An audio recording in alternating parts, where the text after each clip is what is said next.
Order. Welcome to today's session of the Business and Trade Select Committee and the Subcommittee on Economic Security. This is the first of our hearings in our baseline inquiry on economic security perils facing the UK. Thank you so much to our witnesses for joining us to help us think this through. And so Simon Fraser, perhaps I could begin with you. Could you just give us a sense, I mean, you've worked on both public sector and now in the private sector.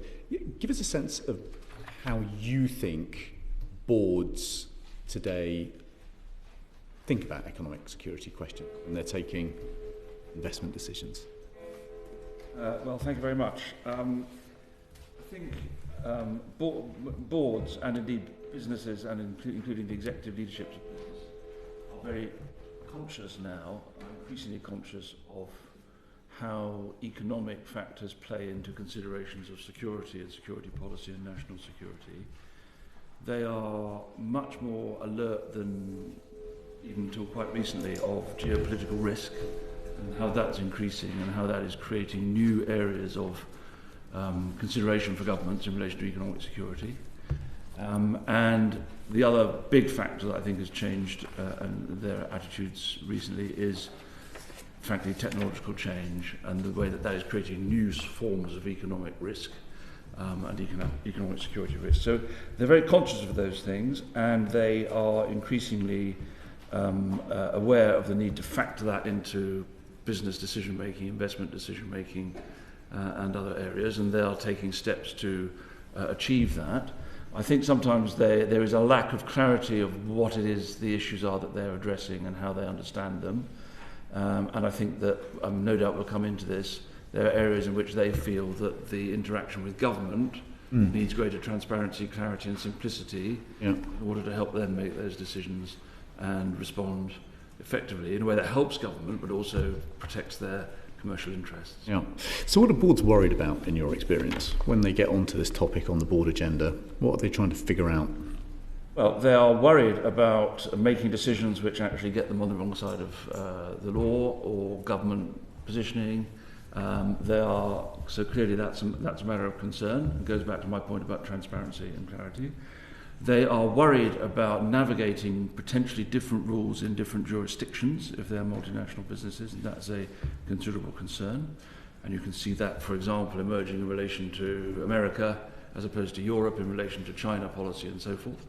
So they're worried about those complexities, and they're worried about protecting their staff and the people working for them in those contexts. And they are worried about not getting stranded high and dry, for example, by changes in the economic security context, which leads to their supply chains or other things that are necessary to the conduct of their business no longer being available to them.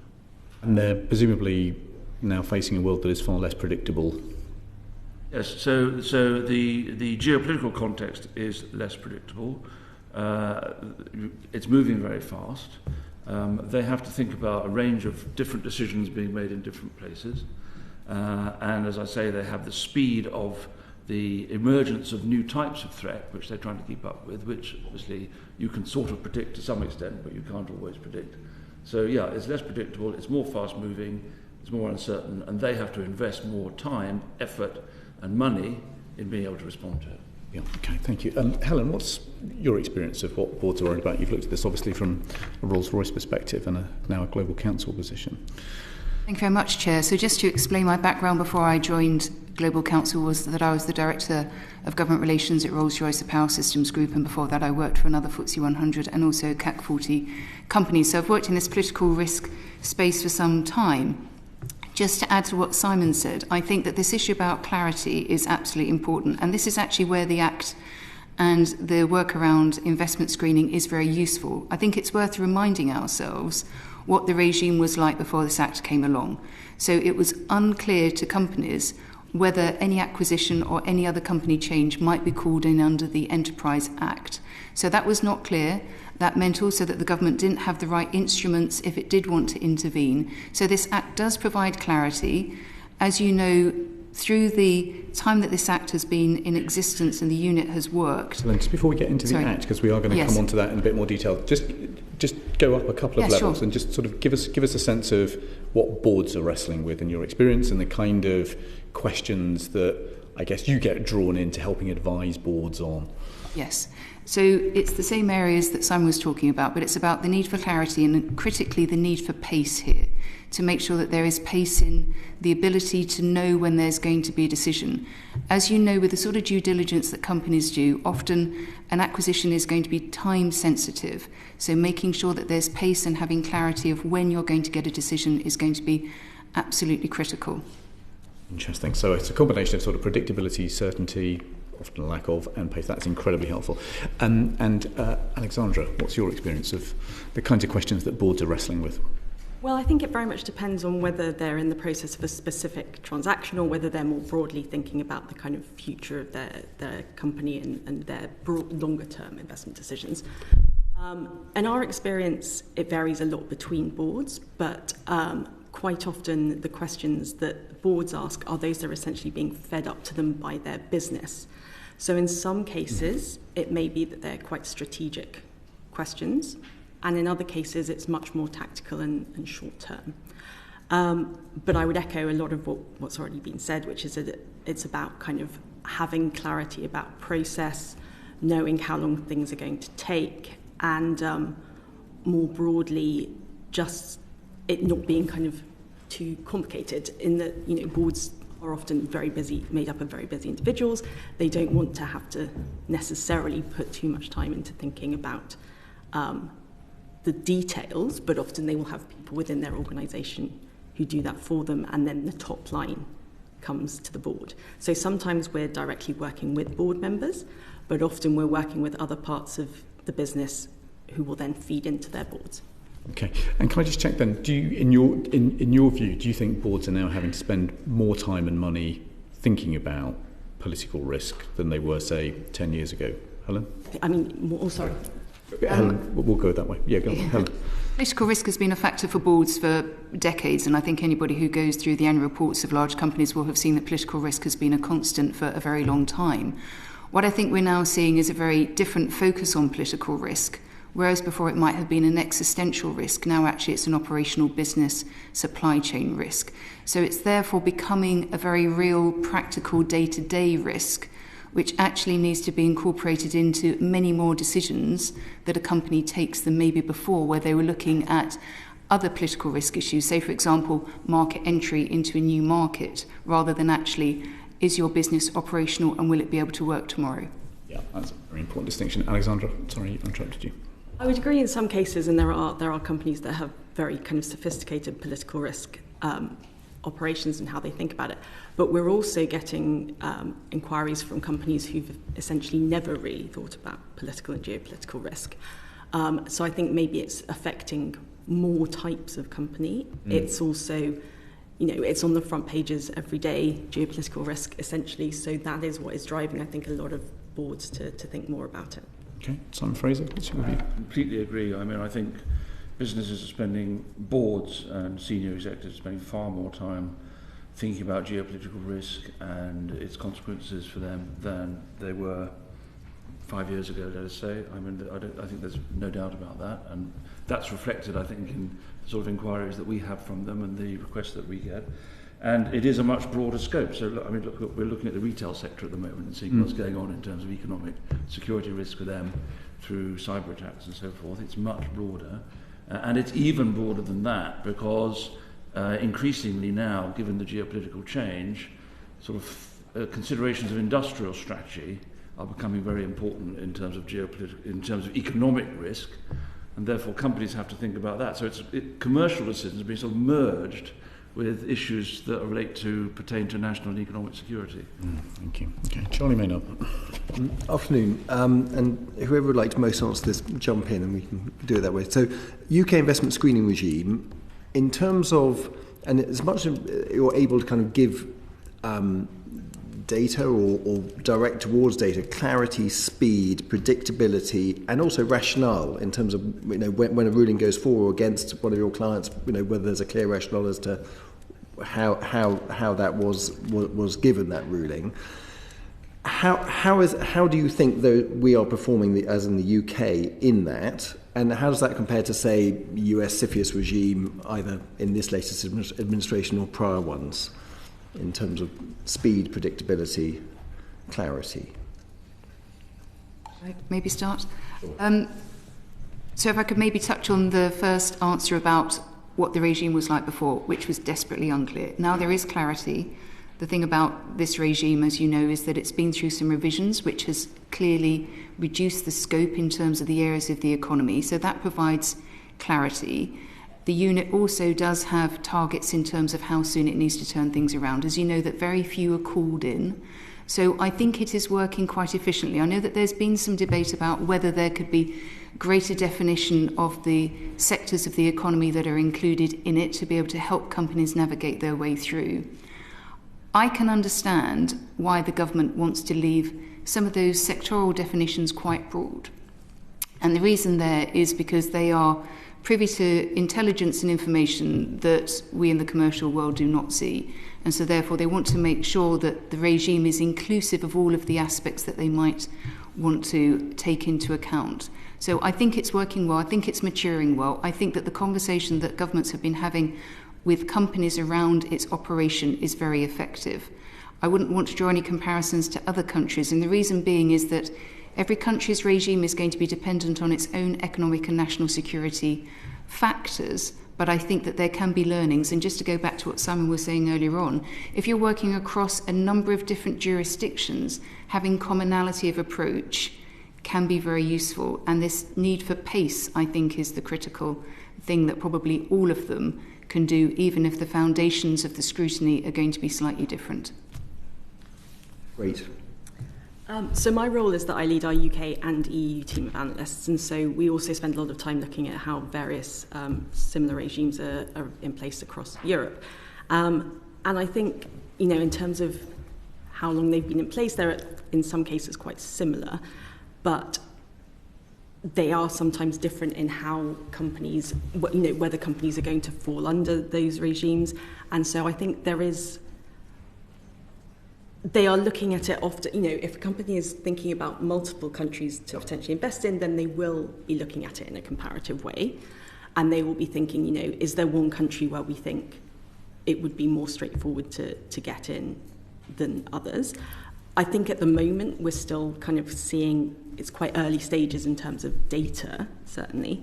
But there's no sense that the UK is an outlier in a negative sense, I would say.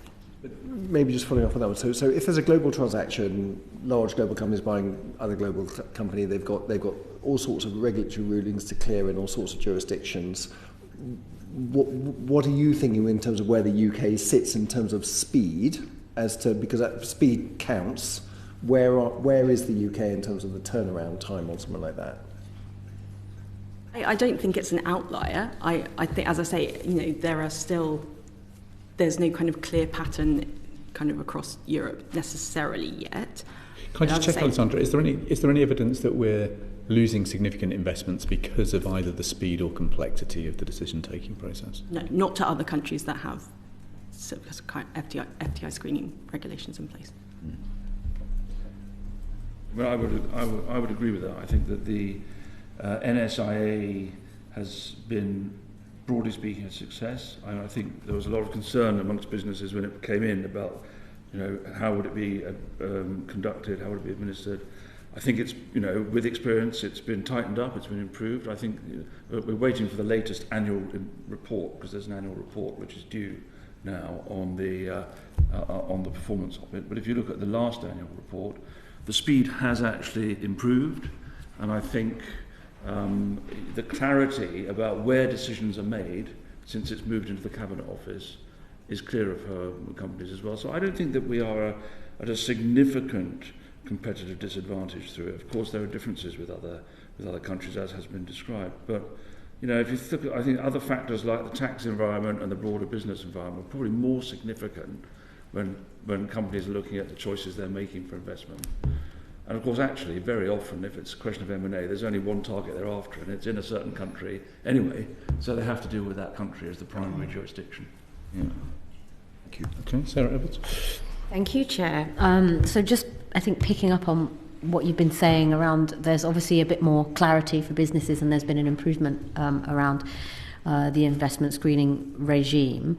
Do you think it would help to have a formal definition of economic security? And do you think that would help the private sector to better understand the government's sort of aims and objectives? I'm happy to start either end of the table and work through. Helen, would you like to start? Yes, thank you very much. And just to explain that when I was at Rolls-Royce, I was on the government's Economic Security Business Working Group, and this was one of the things that was under discussion, and I very much hope that there will be a definition in the trade strategy or in the industrial strategy, because when a term is used but without any definition, it's very hard for businesses to engage with it and to know exactly what it covers. And I know that other countries have decided to put a definition around it. I think the thing about a definition is it going to define it as an umbrella term, or is it actually going to be specific about the policy areas that sit underneath it? So it could be described as a resilience framework to support businesses and economies against geopolitical shock, for example. But then what are the policy areas that sit underneath it? And at the moment, it looks like things like export control and sanctions could be underneath it, obviously the investment screening piece, critical minerals, but unless you define the pillars of it, it's difficult to know what an economic security term relates to. Some of those pillars, if those are those pillars, are things that have been in existence for quite some time, clearly export control and sanctions. Some of them are newer, like investment screening. Some of them are still in development, like critical minerals. But ultimately, from a business perspective, and what our clients are asking for is the so what. If it's the case that you've got a definition, what does that definition then mean for a company?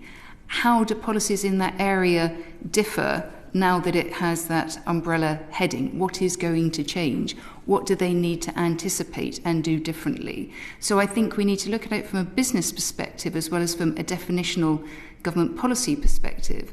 And then the other piece around this is, if it is the case that economic security includes all of those pillars, does the economic security team inside DBT own those areas, or do they work with the units inside government? The machinery of government piece here actually is important in terms of whether they are embracing them all or whether they're actually leading them. Are they leading? Are they following? And obviously the critical piece around economic security, and the reason why it's such a topic today, is around the geopolitical jeopardy attached to it, which comes to the intelligence piece. So if the intelligence piece isn't there to help companies understand it, then economic security will be a term but without application. Thank you. Alexandra? I think if you spoke to our clients, I think their kind of instinctive reaction would be yes, a definition would be extremely helpful. But I think, as Helen said there, it's important to think about what that means in terms of a definition, and for it not to be something that can quickly become kind of overtaken by development. So if you think about kind of the issues that have been economic security threats in recent years, they are not necessarily things that would have been part of a kind of very specific definition before that. So I think maybe the pillar structure is a good one in terms of kind of having framework, but not necessarily having all the details about exactly what would be included, even though businesses might say that that's what they like. Because longer term, they're thinking about stability of decision making, and if you have to constantly revise those definitions, then that kind of... Thank you. Yeah, I'm a bit sceptical about the idea of spending a lot of time trying to define economic security, or indeed national security, for the reasons that have been alluded to. I mean, it's a fast-moving environment, and you could spend an awful lot of time trying to reach agreement on a definition and then find that it's changed. And there's a sort of risk also that, in practice, although the idea of this is to simplify the situation, it could potentially lead to political and even legal complexities, because companies might say to you, well, that's not within the definition, when actually something's popped up. Because in the end, these choices and decisions are always going to be influenced by political considerations as well as legal and objective considerations. That is the reality of it. There are a number of cases I could cite where clearly there's been a political context which has influenced a decision. So I think if you have a rigid definition, it's possible you create problem. I do think the idea, however, of being clear about what are the criteria for what's in scope in consideration of economic security is important, but I think it's going to be a sort of fairly broad range of scopes that we're going to find falling into it now. That's very useful. I mean, I think what we're trying to do is improve predictability in a world that is unpredictable, with a goal of potentially getting investment decisions to happen when perhaps they might not happen. So I think if that's the problem we're trying to solve, can you see whether there is a way of a definition of economic security helping improve the situation, or actually does it not really make any difference? I think it helps. I think what has been useful, for example, with the NSI has been the fact that there have been the 17 designated centres, so that is giving clarity about what is within scope. But of course that's not everything that's in scope, because government can call in other things. So you're trying to create more clarity, but you can't be absolutely clear. And I think that probably is the principle that one's got to apply in approaching this. The other thing that I personally think can help achieve the sort of objective that you are describing, Chair, is greater clarity in the process of government decision making. This goes to the speed point. Yes. So what companies find difficult is when they have to address more than one part of government. This is particularly the case in relation to export controls, for example, and they don't know where the decision is being made, and they just sort of go from one to the other, and they feel very frustrated. And I have advocated in the past a one-stop shop approach in government to dealing with economic security issues, in which, you know, businesses at least know where to address themselves, even if they're not going to get an immediate answer. And I don't know if that's, you know, foolishly naive, but I think it would help give clarity. Okay. John Cooper. Thank you, Chair. Good afternoon. We're hearing a lot about much more attention being paid to these issues and a lot more emerging threats. Can you give me some clue how you evaluate, or how your clients evaluate, the threats that they face and the difficulties that they face? What tools do you have at your disposal? I'm thinking obviously the National Risk Register. I'm assuming that's quite an important tool, and I think it has been refreshed to look at acute issues and chronic issues, which seems to be a change. How do you make sense of this increasingly threat-laden world? If I can maybe start with you, Helen. Sure. So in terms of what those economic threats might look like, obviously it's very sector and company dependent, and the economic threats could come from their own domestic environment. They could come from overseas, and obviously tariff is probably the latest one that everybody's trying to understand and assess, and it would be interesting to look back at previous national risk assessments to see where tariffs might fall actually on that, and whether it has ever been considered to be as significant a potential global shock as it is at the moment.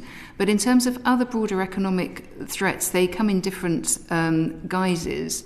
Some of them could be sanctions. Obviously, you know, the sanctions regime that came in after the invasion of Ukraine by Russia was absolute. It was concerted across a number of the allies.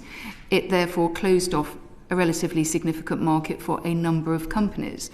And there are these geopolitical moments that you could try to anticipate, but actually they are out of your control. For people who work in strategic advisory companies like ours, it's about helping our clients anticipate what those risks might look like, so doing the horizon scanning piece, understanding where those economic threats might fall, how those economic threats might then be implemented, and how we can guide them through those as well. So I think that the range of economic threats now is probably greater than it has ever been before.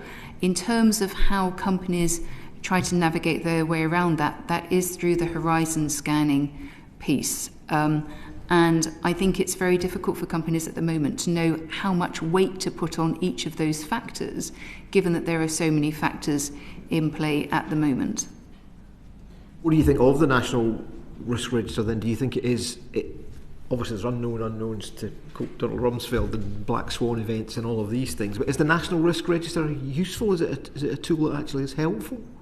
I think it's a useful understanding of some of the factors, but I think that at the moment things like this, and just thinking about the earlier debate about how you create a definition of economic security that's future-proof, how do you future-proof a lot of these risks?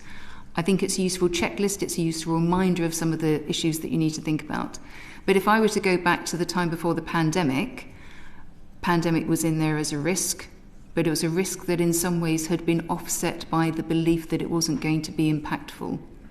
So I think that it's a useful reference point, but it shouldn't be the guide. the be-all and end-all. Alexandra, are you in that position as well? Yes, similar in terms of both the National Risk Register and also risk registers that individual companies have. They have traditionally been a very popular form of thinking about risk. But as we've said, there are times where there are questions over how useful they are, especially if you have a risk register with 50 entries on it. You maybe, as a board, only look at it once or twice a year. And how is it actually impacting how you run your business?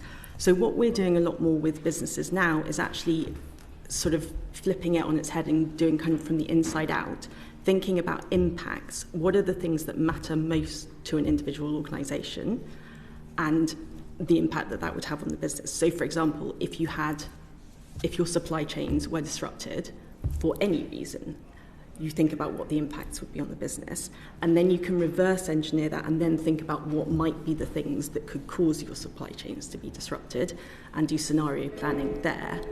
But as we've said, given that the things that have kind of very rapidly moved to the top of risk registers in recent years that haven't always been things that have been given much attention, it's not always the best way to just focus on a register. Okay.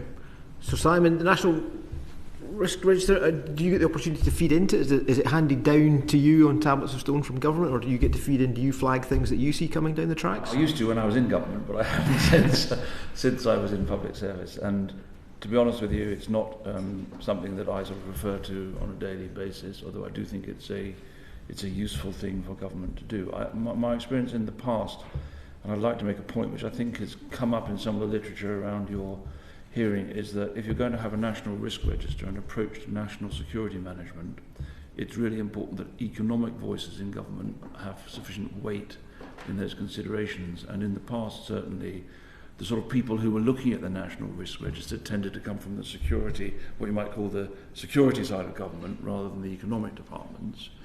I think there's been an attempt to improve that, for example, under the last government through the integrated review approach to national security and defence issues. But given the focus here on economic security, it's really important that government thinking and documents reflect that, because there is a trade-off here for the government between the priority of economic growth and the priority of protecting national security, and you can't always have optimal outcomes for both. So those choices have to be made in government, and therefore instruments such as the National Risk Register, I think, have to facilitate proper informed decision making, both for government and for other economic actors on those things. And when you're a company, I think, what are you looking at here? You're looking at, if you're a board, you're looking at what is my legal risk, what is my commercial risk, what is my reputational risk, and what is my sort of political risk in any set of decisions that I make. And I think, to some extent the risk register helps that, but there are other engagements with government that can help them make those choices. Who's underweight then, if you think economic voices need to be given a bigger role? Who would you say is underweight in the decision making? I would have said, and I left government 10 years ago, but it always struck me as interesting that a National Security Council was established, which was dominated by the sort of Ministry of Defence, the intelligence agencies, the Foreign Office, what you might call the securocrats. There was at one point under the previous Labour government, but not since, an attempt to establish a parallel National Economic Council. And those voices weren't very well, that didn't happen, and then I didn't feel that the economic voices were always sort of present in the security debate. I think that has changed and improved. For the worse, actually. On the other hand, I read recently that you say the business secretary is no longer on the National Security. Not as a standing member, no. By the way, it wasn't when I was in the Foreign Office either. But so I do think it's really important to understand how those decisions are mediated in government, so that government can make the trade-offs that are necessary, and help business understand how those trade-offs are seen. Do you think the Treasury has enough weight, or do you think it is a problem for DBT in particular? Well, it sort of depends at any given time in the life of a government where power in government lies. I think the Treasury at the moment has the weight. I was the permanent secretary in BIS when Peter Mandelson was the business secretary, and there was always an issue for that department as to what weight it has in government when thrown into the centre with the Cabinet Office and the Treasury and other sort of big departments as well. So I think getting that balance right has been a long-standing question. And I'd be interested to see how the industrial strategy comes out and where the balance comes out in terms of the departmental engagement behind that. Yeah. Okay. Matt Weston. Good afternoon. So we pick up from that businesses are not so good at monitoring or mitigating state-based threats, and I just wondered whether you agree with that, and whether you're prepared to give examples of, say, good practice or bad practice. Maybe Alexandra. I mean, that's obviously quite a sweeping statement, and it varies a lot between businesses and business sectors. And I think if we go back to what we talked about at the very start, with there are companies that have had to think about these issues for a long time and have developed quite sophisticated ways of thinking about them. There are others who are catching up. I think the past 3-ish years have been a big eye-opener for a lot of businesses who hadn't previously thought that they might potentially be targeted by state actors. Obviously, there's the cyber angle, but I think there are now also increasing concerns about physical threats as well. And so the issue is kind of, do businesses think about themselves as part of the infrastructure of a country that might be an attractive target to state actors, or are they still thinking about themselves purely as private entities who, in the past might not have been obvious targets for state actors? So I think it's an evolving issue, and in terms of best practices, I mean, I wouldn't say that there's anyone who you could kind of point out and say they're doing everything right, but I think, for now, the best practice is just at least be thinking about it, be thinking about what are your vulnerabilities.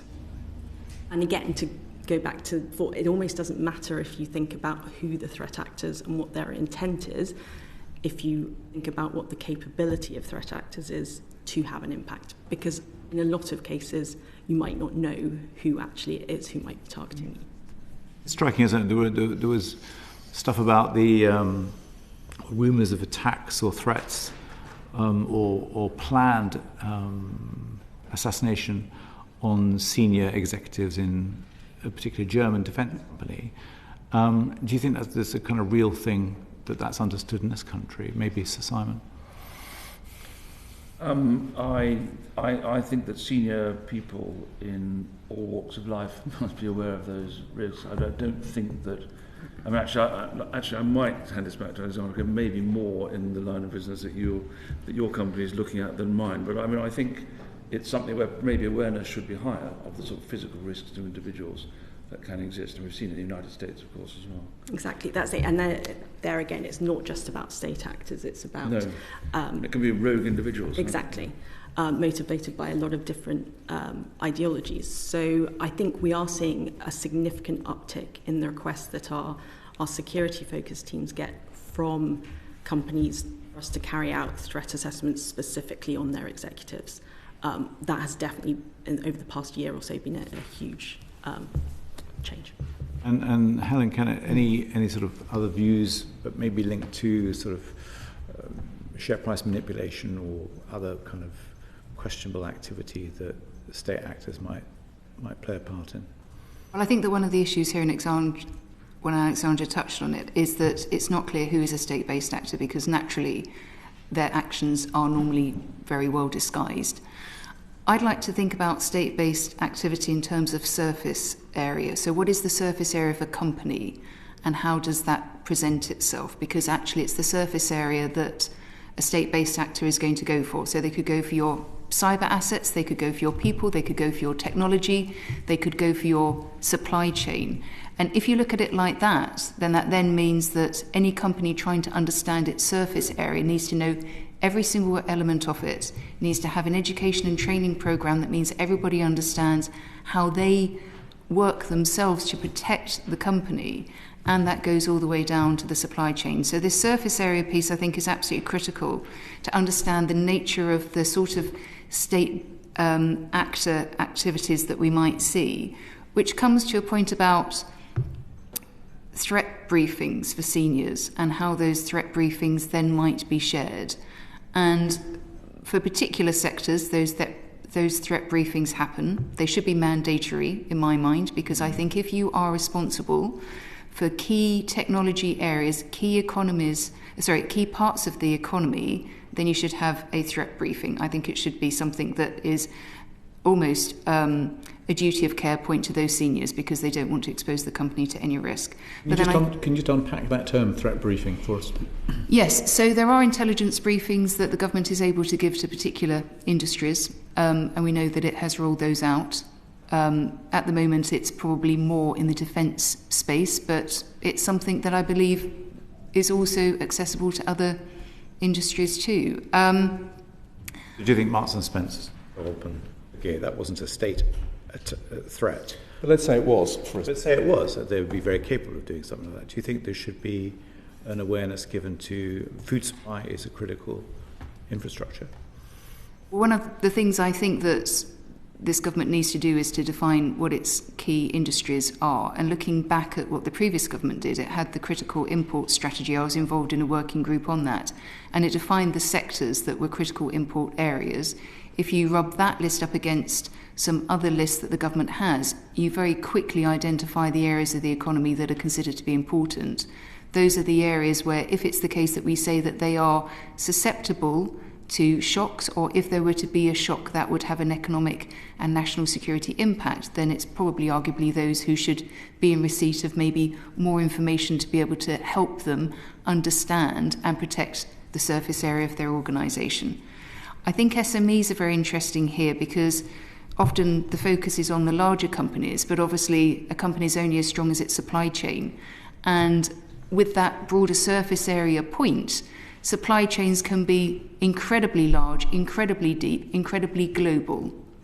So I think as the government looks at economic security, it's about understanding supply chains. This is all about supply chains and supply chain resilience and what that means to the country. And ultimately, it comes down to what the dependency appetite is of any government in terms of how it manages those supply chains through companies and how interventionist they want to be to protect those supply chains. A few years ago, there was that attack on TalkTalk, and I think the headline was more about data and how much data was stolen from TalkTalk. Do your clients view this still as an issue about data, or are they really viewing this as like what is the potential disruption of any such attack? Sir Simon. Well, both really. It's a whole set of issues around intellectual property, around data, around technology, theft, and so forth that is of concern to them because those are commercially significant issues. So obviously that is of concern to them. But then there are broader considerations about the impact of these attacks on their business as well. So the second part of your question was? It's about disruption. I mean, as we've just seen in the last 10 days or so, there's been significant so it's both, which has actually cost hugely in terms of share price. So it's both, because businesses businesses compete by having advantage over the competitors, and that implies that they have sort of commercial advantage which they want to protect. So they don't obviously want that to be lost. But in addition to that, of course, when they suffer these attacks, there is huge disruption, and obviously if you look at what's happening at the moment in the retail sector, there are inevitably sort of commercial consequences to that. And it depends then, I think, on a number of factors as to how significant that is. If your brand is very strong and you are perceived to have been responding effectively to the challenge, I think people give the company the benefit of the doubt. In some other cases, possibly including the one you alluded to, the perception was perhaps that the company hadn't responded quite as well as it might have in all respects. And then, of course, that can be very damaging to the reputation, the longer-term reputation of that company and people's confidence in the brand. Thank you. Yeah. Charlie Maynard. So Simon, starting with you on this one. So RUSI in December 2023 at the Economic Security of Public-Private Forum said it was a promising start that government should facilitate regular intelligence briefings, threat assessments, rapid response frameworks and cyber risk updates in both formal and informal settings to help businesses take proactive measures against emerging threats. Could you give some views about parameters as to when you think that does make sense and when you think that does not make sense, given we are in a democracy and a free market, and how to think about that? As a general principle, I think that government should be more open, where possible, to sharing, potentially sensitive information, obviously managing it as appropriate, in order to engage effectively with commercial, business and other economic actors in the economy. It makes sense to me.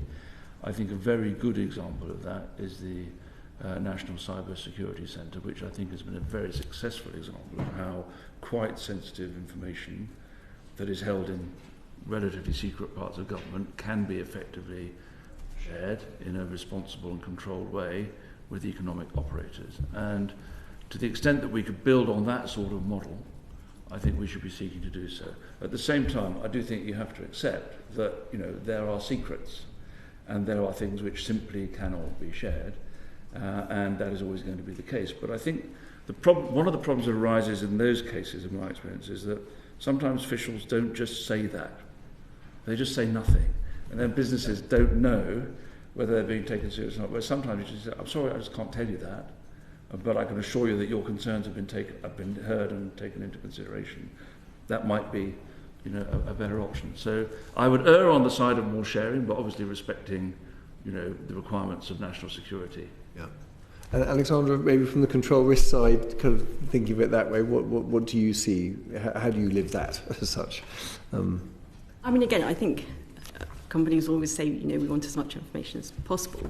But I think in practical terms, it's only worth doing if there is something that those organisations can do with that information, if it can be framed in a way that actually has kind of practical impacts for them, and rather than just sort of bombing them with information that they then, might make them panic, but is there anything they can actually do about it? So I think it's about thinking what's kind of structurally most useful. Helen, want to add anything particularly? I'd just like to agree about the practical points. Giving companies intelligence and information is very interesting, but it needs to be timely. The thing to remember here is that the government needs to understand what effect it wants to have from sharing that information. Is it to provide a threat briefing? Is it to suggest a change in supply chain strategy or sourcing strategy? What is the effect it wants to have with that? And the reason why I say that is because in some supply chains it can take years to change suppliers. In fact, it could take decades if it's the case that you're in a very long-term contract. So there needs to be a closer working relationship between government and industry for government to understand the supply chains it's really interested in, so thinking about the key parts of the economy. It's sharing this information to have some effect or some change, but it needs to recognise ultimately that companies are going to be making commercial decisions weighing up information.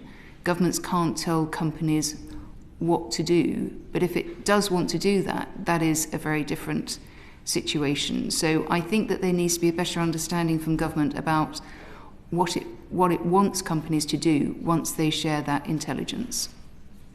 Let's take a scenario that we looked at in Japan. So very sophisticated economic security regime, very interesting, thoughtful public-private partnerships around sharing intelligence.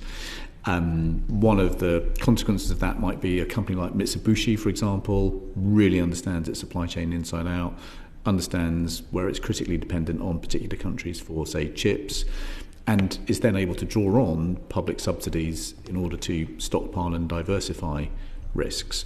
That feels like a very different kind of partnership model than the model that we've got in this country. It feels integrated. It does feel integrated. And this, I think, is where we need to see economic security as maybe a description of an ecosystem of different bits of government that come together. Right. Because ultimately, you can't do the sort of intervention that I was just talking about unless you've got a supply chain strategy or an SME strategy or an industrial strategy that provides the resilience or the alternate sourcing that maybe the intelligence is suggesting that you might diversify away from. So it needs to be seen to be a short-term, medium and long-term strategy, but it needs to be collectively coming together and the dependencies in those policy areas talking to each other. Otherwise, a lever is pulled, but without there actually being any alternative place for a company to go. Let's take a scenario where a company has done the kind of analysis that you've all suggested they do. They understand that they've got a particular surface area that is especially vulnerable. They're really worried about that. They would like to understand that better. They spend a lot of money on you guys trying to understand that a little bit better. But where do they then go? Who do they then ring up in government to say, well, look, we're really worried about this. If it goes wrong, that's a problem for the country. We would like to understand just how serious this threat is, how serious this risk is, and what we can do about it. I mean, do they ring Pat McFadden? I mean, who do they call?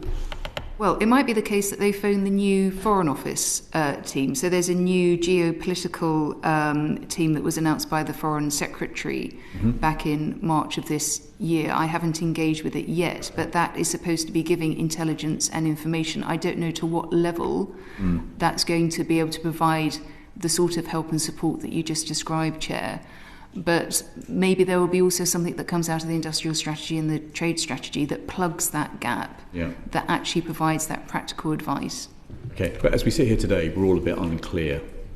Okay, Alexandra, what's your perspective on that?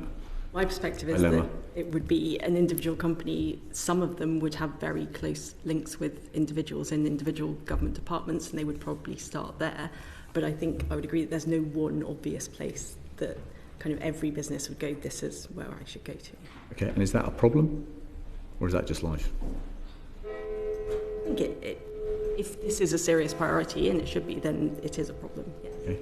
So Simon, what's your view on that? Well, I agree that different businesses have relations with different parts of government depending on what sector they're in. So they'll have their own networks of contact at official and ministerial level, no doubt. But I do think that, in my view, is that, as I said, that I think there should be a focal point in government where businesses can raise these questions, and in my view that should be in the Cabinet Office, probably around somewhere on the economic side of the National Security Secretariat, where, if there's a question of concern, businesses just don't know where to go or who to talk to, they should, as a default, should address themselves there, and it seems to me probably that has to be somewhere at the centre of government.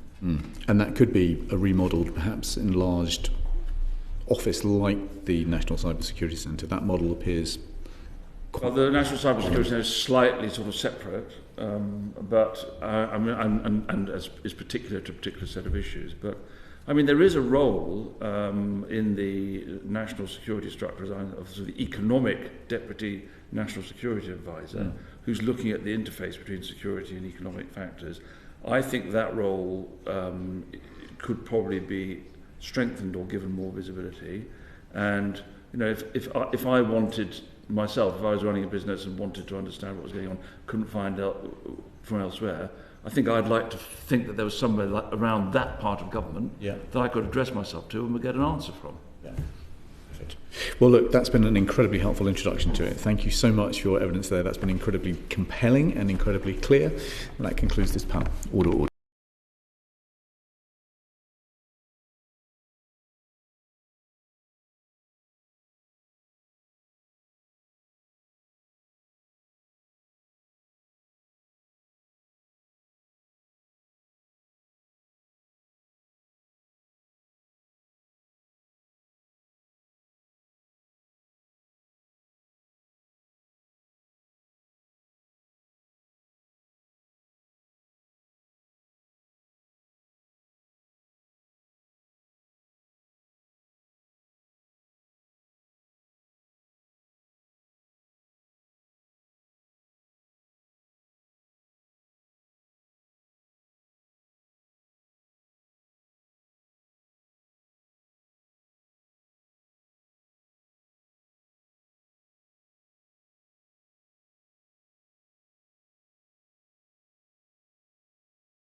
Order. Welcome to the second panel in today's hearings of the Economic Security Subcommittee.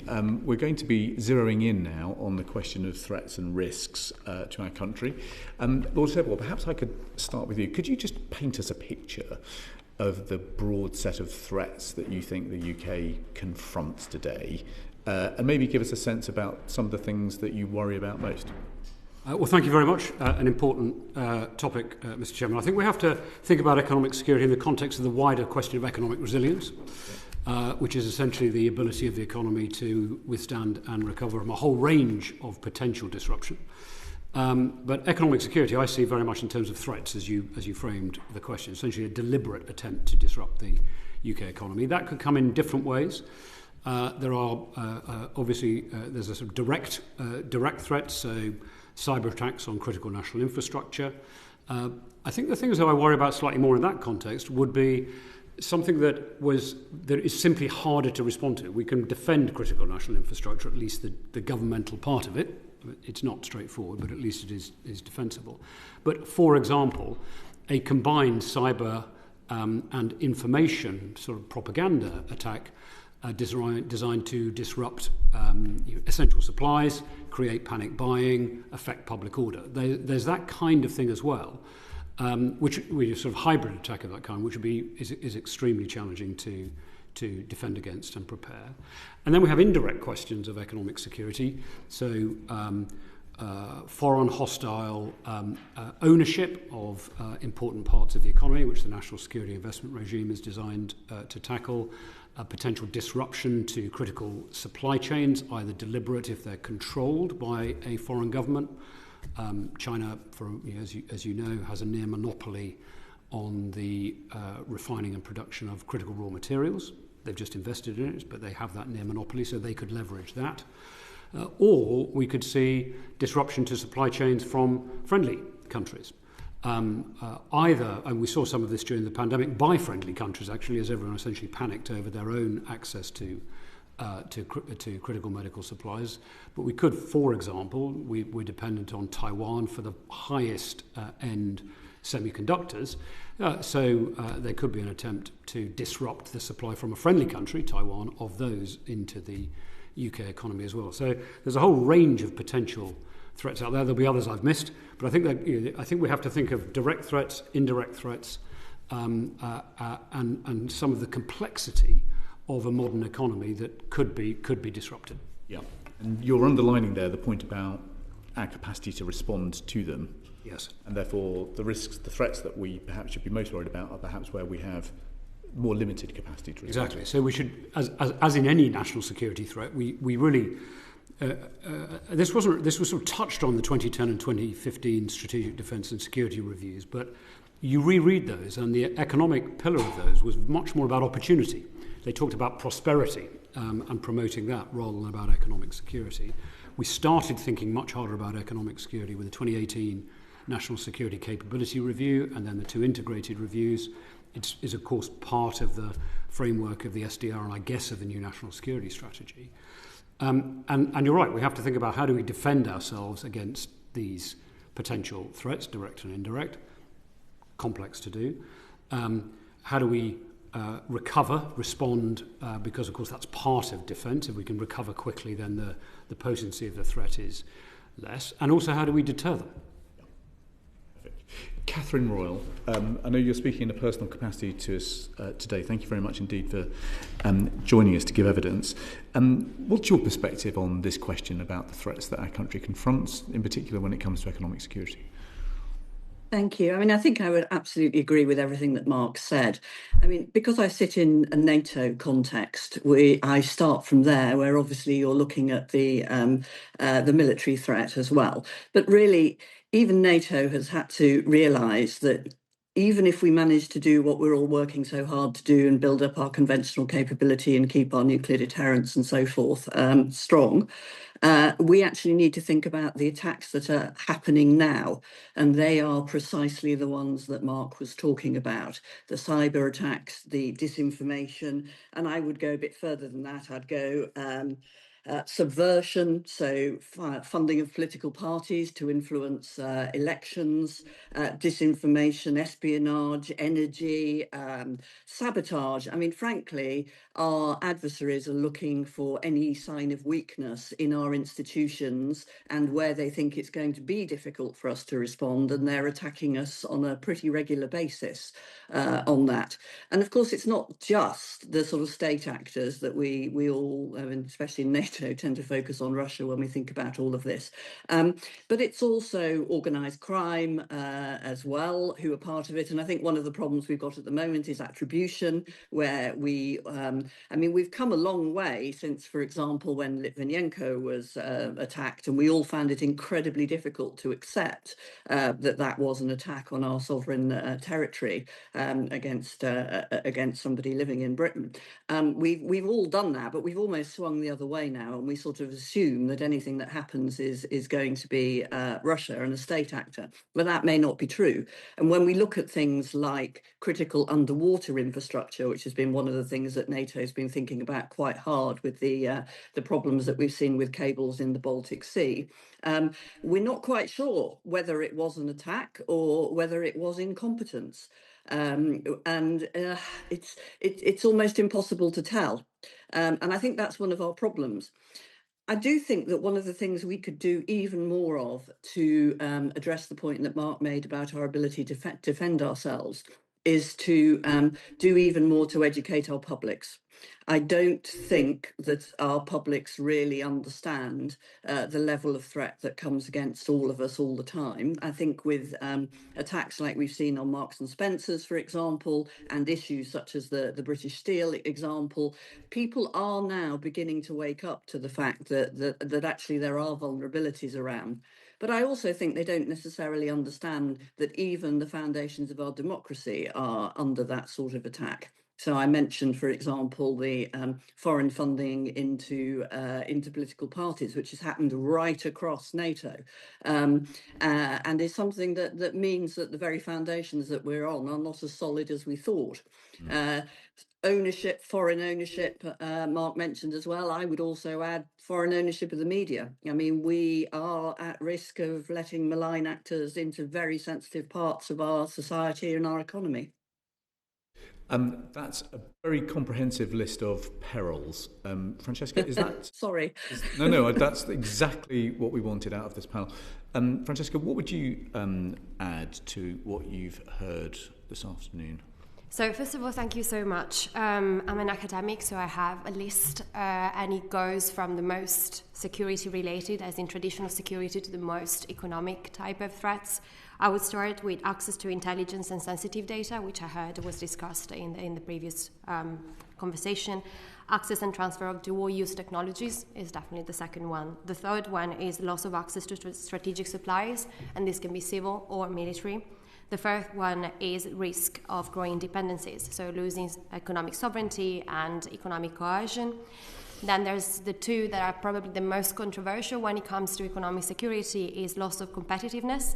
So it doesn't only have to do with manufacturing and, for example, the conversation around British Steel, but also services. The UK has such a great wealth of startups and unicorns, and almost always they get acquired by a major foreign company, most of the times American. And then finally is unfair competition, the fact that globally you don't have a level playing field, and therefore those of us who respect the international rules in terms of subsidies, in terms of competition, most of the time tend to lose out. So these are 6 or 7, I don't know if I know how to count anymore, but these are 6 risks that we have identified in terms of what are the risks to economic security. Okay, so you've overseen the creation of national risk registers in the past. Do you think that the issues that we've just enunciated here this afternoon are all on the current national risk register? And at a guess, do you think they're given the right weights? They are there. Certainly, they were in the most recent ones I've looked at. As I said, this really came onto the agenda of the national security community back in 2018 with the capability review of that year, and then was part of the integrated reviews. And there was a shift to economic security away from essentially prosperity opportunity, as essentially the world became a more competitive place. What national risk registers, national security risk registers try to do, though, of course, is in order to not to simply come up with an infinite number of scenarios, is actually ask about where are the potential impacts, and indeed those impacts could arise either from a hazard or a threat. So, major disruption to the power supplies from a power station, for example, could be a cyber attack. It could be a flood. It could be a pandemic affecting or an outbreak of disease affecting the personnel. And there are certain things one has to do to deal with some of those potential risks and issues. But in the end, you also have to be able to deal with, okay, what happens if the power station shuts down? What happens if the mobile phone network goes out? What happens if the undersea cables, which Mr. Weston, I know, is very interested in and chairs the committee I'm on, but that is looking, the joint committee I'm on, looking at some of that. And so the National Risk Register then leads through to questions of how to prepare for these disruptions should they arise and how to respond.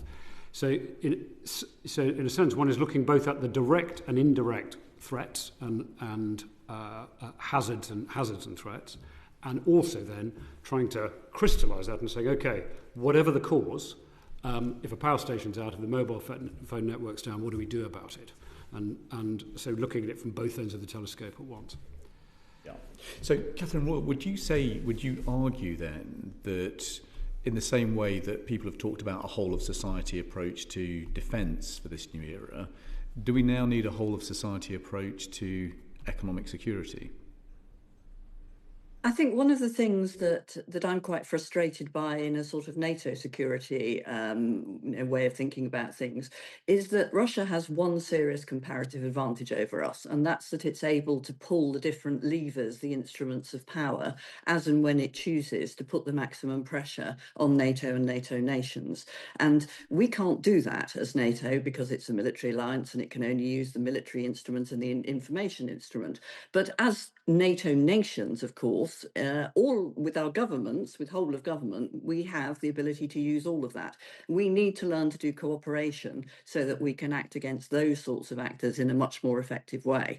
We need to. We've done it occasionally. We did it after Skripal, for example, where we did a really effective concerted action against Russian embassies and intelligence capabilities in those embassies. So I think that's important. But if you move away from that sort of NATO perspective, I was at an event in Wilton Park a couple of weeks ago, which was launching their new grouping with business. And I think one of the things that really struck me was that we are still in a position that we sort of have, I know it's a word that is overused at the moment, there's a rather transactional relationship. There's a lot of lobbying from business and there's a lot of regulation from government. We actually need to learn to work together as a team and to support each other, to understand each other's needs better, to understand that on occasions, in order to deal with things in the way that Mark Sedwill just described, there is going to be some additional cost because, if you're going to put some extra capacity into a system or you're going to decide that a water supply ought not to be privatised, then there are financial consequences to that. But we need to try and work together because in the end it's in the interest of both British business and of our people and our government. Very clear. Sorry, may I just add very quickly to that? So, I mean, the short answer to your question is yes, we do need a whole of economy, whole of society approach. This is best understood essentially in people within and close to the national security community, but in a modern economy, it has to go much wider than that from the reasons that Catherine Royle said. And there's a sort of, I think, underlying assumption among the public that someone somewhere is all over this and has it under control, not really understanding that someone is them. And that resilience, not just security, but resilience in a more general sense, is a responsibility of every business, of every citizen as well. And that's the big missing part, I think, in this modern era, that engagement of the wider community. So, Francesca, do you think that this is the strategic shift that's now needed? So let me say just one thing. First of all, resilience for a private sector is not necessarily the same thing as resilience for a country. And this is the big issue. A lot of private companies currently are not necessarily nationalized in the sense of their allegiance is not to a country, is to their own business. And so a company could be very much resilient by abandoning the UK economy entirely and dislocating somewhere else. Or it can be very much resilient by having high dependencies on, for example, the Chinese market, and then when the choice comes to it, they're just going to abandon the easiest market to go into the Chinese market. So I think we need to differentiate between those two things first. And then secondly, I'm just going to make 3 quick points. The second one is we need to understand what economic security is. And my impression is that it's not fully clear within government. We're going to come back to that point in a sec. Yeah. I'm not going to unpack, but how can we ask people and the society to have an all of society economic security approach if we don't know what economic security is? And then secondly, thirdly, the point of across government. First, we need an across government economic security approach, and then we can talk about a whole of society approach. Thank you. Charlie Maynard. Yes, starting with Catherine Royle, if I may. So, in terms of probably Russia, but a state actor testing Article 5, NATO's Article 5, do you see the probability of that testing increasing now? And also, where do you rate NATO's realistic readiness to address that, and how is that changing over the last year or two? Wow, that's a very big question. I mean, it's very much personal opinion. My view is that Russia does not want to engage in a military fight with NATO, but partly that's because they're doing pretty well at achieving their goals without doing that. If you look at the political shifts inside NATO nations, you look at the potential for divisions in the alliance, and the American position is obviously the major one of those that everyone's focused on at the moment. Then Putin doesn't need military action in order to achieve his aim of disrupting NATO. He's sort of getting there anyway. Would he resort to it if he felt that was something he needed to do to achieve his biggest ambition, or objective, which is to preserve his regime in power? Then yes, I think he probably would. And there is certainly risk attached to that. And I mean, obviously, that is one of the major considerations that has gone on as governments have decided what way they wanted to support Ukraine. I think the question of is this going to get more or less likely in the coming years is a really difficult one. I think the truth is we just do not know at the moment what US foreign and security policy is. Hopefully, the NATO summit in June will give us a better idea. My own perception at the moment is that there is a pretty big fight going on inside the US government about exactly what to do in terms of commitment to Europe, and there's a pretty big range of possible answers that will come out of it. So we need to just wait and see. I think all of us would be more comfortable with the feeling that NATO cohesion remained at the top of the agenda for all of its members, but we will need to see how that pans out. Thank you. Anything either of you would like to add to that? I think, remember Article 5 is essentially a political judgment. Whether the Article 5 threshold is crossed. That's the only point I'd add to Catherine Royle's point. NATO decided after 9/11 that was an Article 5 attack. We'd never really envisaged a non-state, a terrorist attack, being an Article 5 attack, but in order to show solidarity with the United States, enable them to use NATO assets, a political decision was taken to invoke Article 5, and NATO came in support. After the Salisbury attack, we again decided there was a case for saying it was an Article 5 attack, although it was obviously a limited attack. It was nevertheless an attack by another state on a NATO nation using a chemical weapon. We decided not to do so, or even Article 4, because it was clear that the best way to ensure NATO's solidarity in the political response we wanted, in terms of targeting the Russians with sanctions and so on, it was going to be more straightforward to secure that if we didn't invoke Article 5. So we almost made a point of not doing so. So it's just worth keeping in mind, this isn't a legal definition that's a very, very fixed line. And one of the issues NATO institutionally and nations are going to have to consider is what is an Article 5 attack that isn't a use of armed force? When does that cross the Article 5 threshold? Is it the effect being the same as the use of armed force? Is it intent? And that issue is yet to be resolved. But if one's talking about the grey zone, if one's talking about the grey zone kind of campaigns and warfare, it's very much a relevant question. Sorry, Catherine. Do you want to come in there? No, sorry, I was just going to add that is an issue that is exercised now in the crisis management exercises that are held at NATO headquarters, because it is, exactly as Mark says, a very difficult definition to reach. Matt Weston? Let me just ask you, and maybe one for you, Catherine, given your previous role, and that is around Estonia. And when Estonia was attacked, what happened? And I'm trying to think of the timings, whether they were as a member of NATO at the time. But then what actions they did across government and across society, the whole of society approach, how did they go about changing the way they operate in public and private sector? I mean, I think Estonia, it is a really good example, but I think the difference, of course, is one of scale. It's a tiny country with, an ability to work cohesively that's much easier than in a larger country, but also a much more urgent need to do it. And I think if you talk to the Estonians about their military commitment, the reserve force is a really critical part of their defence. They're also working extremely seriously on barrier plans. So, they are looking at the physical way to stop an invasion. They are fully integrated into NATO's plans for the defence of the eastern flank, and they have moderated and adjusted their own defence plan in order that we have one coherent approach across the alliance. And I think the contribution that their reserve force would make would be huge to that defence. And the level of training and commitment that is going there is very important. They're also very focused on modernising weapon systems.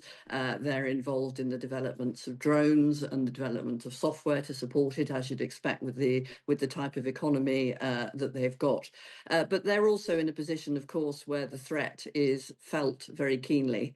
And therefore the motivation for people to support that kind of action is very different from people that live further away from the front, obviously. Just on the point of the private sector, so the attacks on Marks and Spencer, I think you were referring to earlier, would Estonia and their whole of society approach, I guess, would they have been more likely to have been more resilient to such attacks? And maybe Lord Sedwill, you might want to come in. I think their private sector, works as hard as ours does, or perhaps it's better the other way around. To say ours works as hard as any other country to resist this, because we've all seen the devastating effects on the business themselves. I think where they are perhaps more resilient and certainly more agile is in the whole of government that we heard mentioned before, and I think that's an extremely important point. That cooperation and coherence between government institutions is something that perhaps we could learn a lot from a country like Estonia. I think the only point I'd add is a point made by a former director of the National Cyber Security Centre in talking to businesses, when obviously he was encouraging them and helping to equip them to defend themselves in the most effective way they could against cyber attacks. But he also said it will happen. Something will get through. There's no such thing as 100% defence, and therefore they also needed to have a plan for recovery and response, because, of course, if you can recover quickly, then the potency of the attack is that much less. But it was very striking to hear someone whose job it was to essentially help them protect themselves make the point to them there was no impermeable cyber defence, and therefore preparation for recovery for a successful attack is a critical part of this, and that's clearly true for the private sector as a whole. Do you think, as Catherine was saying about agility in Estonia, do you think we have that agility across departments? Catherine, look, no is the short answer, and it is partly because of scale. It is in a very cohesive political culture where there is a completely common view of the threat, and the threat is acute. Then it is more straightforward to deal with it, and it's more straightforward to deal with it in a smaller country than a larger one. I think actually the governmental system is in reasonable shape on it. We certainly, of the central governmental system, it's less strong when one moves beyond that to devolved and local at the local level. But we certainly beefed up the local resilience for example, in planning for the contingency of a no-deal Brexit, and then again, of course, during the pandemic. And those mechanisms need to be constantly nurtured. As I mentioned earlier, though, much of our economy, much of our society doesn't really have this front and centre in their minds. And Catherine Royle pointed out earlier, there is a tension that if you optimise for resilience, you can't optimise for cost. And there is a consequence for that. And businesses, but also governments, need to make a judgment about where on that spectrum they think is the sensible place to be. May I add just one thing very quickly? I think there needs to be a conversation about redundancies, and I would keep an eye on how Spain, Portugal and France now deal with what has just happened in terms of disruptions of energy. It's not something related to a conflict necessarily, but it's definitely something that will push them to change their approach towards resilience and redundancies. This goes to the question of resilience and security. They are distinct, as Dr. Francesca was pointing out earlier, but of course for businesses and so on, actually dealing with the consequences, whether it's a deliberate attack or just something that's gone awry, you still have to optimise. So it's optimising for resilience, not for security, recognising that security is the more acute, is the acute, deliberate threat, as opposed to the potential hazard or disruption that might arise for other reasons. Well, let's get into some of the definitions of this. John Cooper. Thank you, Chair. Good afternoon. If I could start with you, Francesca, because you've already touched on this already. It's clear that there's not an existing definition, no consensus around what constitutes economic security. And you've obviously thought about it, and you've given us some examples today which perhaps we hadn't thought of. The direct threats are perhaps obvious, but things like, as you mentioned there, the idea that sections of our economy could be undermined and made non-viable, not economically viable, that actually is a threat to us. So rather than asking you to define it, what do you think, would it be helpful if we had a formal definition of what economic security is? Would that help us respond? And if so, why do you think it would help us? So actually, no. I don't think a definition is what we need. Definition is definitely useful for academics and to wrap our head around what is happening. I think we need objectives. And I've said that several times. Countries that have had a relatively successful approach to economic security don't necessarily have a functioning definition, but they have clear objectives. And I heard Japan being mentioned before. Japan has a clear, 3 sets of objectives. One is self-sufficiency, especially for critical infrastructure. The second one is advantage and indispensability in order to deter and avoid economic coercion or use levers if it's brought to it. And then finally is upholding international order. Now, we can agree or disagree with these three objectives, but thanks to these 3 objectives, Japan was able to then operationalize an economic security approach and all the things that we've heard mentioned before. So personally, I don't think we need a functioning economic security definition. What we need is to understand clearly what we want to do, why do we want economic security, and what we want to do with it. So, whether it is similar to Japan or not is a different story, but yes. Okay, so we could take potentially that Japanese template and perhaps add in our own, as you said again, different countries will have different priorities. Our priorities may be different, but we need to establish what it is we want to achieve first and foremost. Lord Sedwill, what's your thoughts on that? Do you think, again, a definition is helpful, or should we be setting targets? I think I agree, essentially. I think I've spent quite a lot of my time in government getting wrapped around the axle of definitions of different things, including even something which we would think is as clear-cut as the definition of terrorism. Which was done by Sun Tzu about 5,000 years ago and hasn't been done better since, and we still struggle with it. So I wouldn't want to dwell a lot on the sort of legal wording around it. And when I chaired the G7 panel on economic resilience, we deliberately decided not to have a definition up front in it. Essentially, we talked in very in so high-level terms about the ability of the economy to withstand and recover from disruption. And you can call that a definition if you like, but it doesn't really help lead into deliberate objectives. And I would see economic security as a subset of that, because it's about, I would see that as essentially the deliberate effort to disrupt, whether that's from a state or a non-state actor.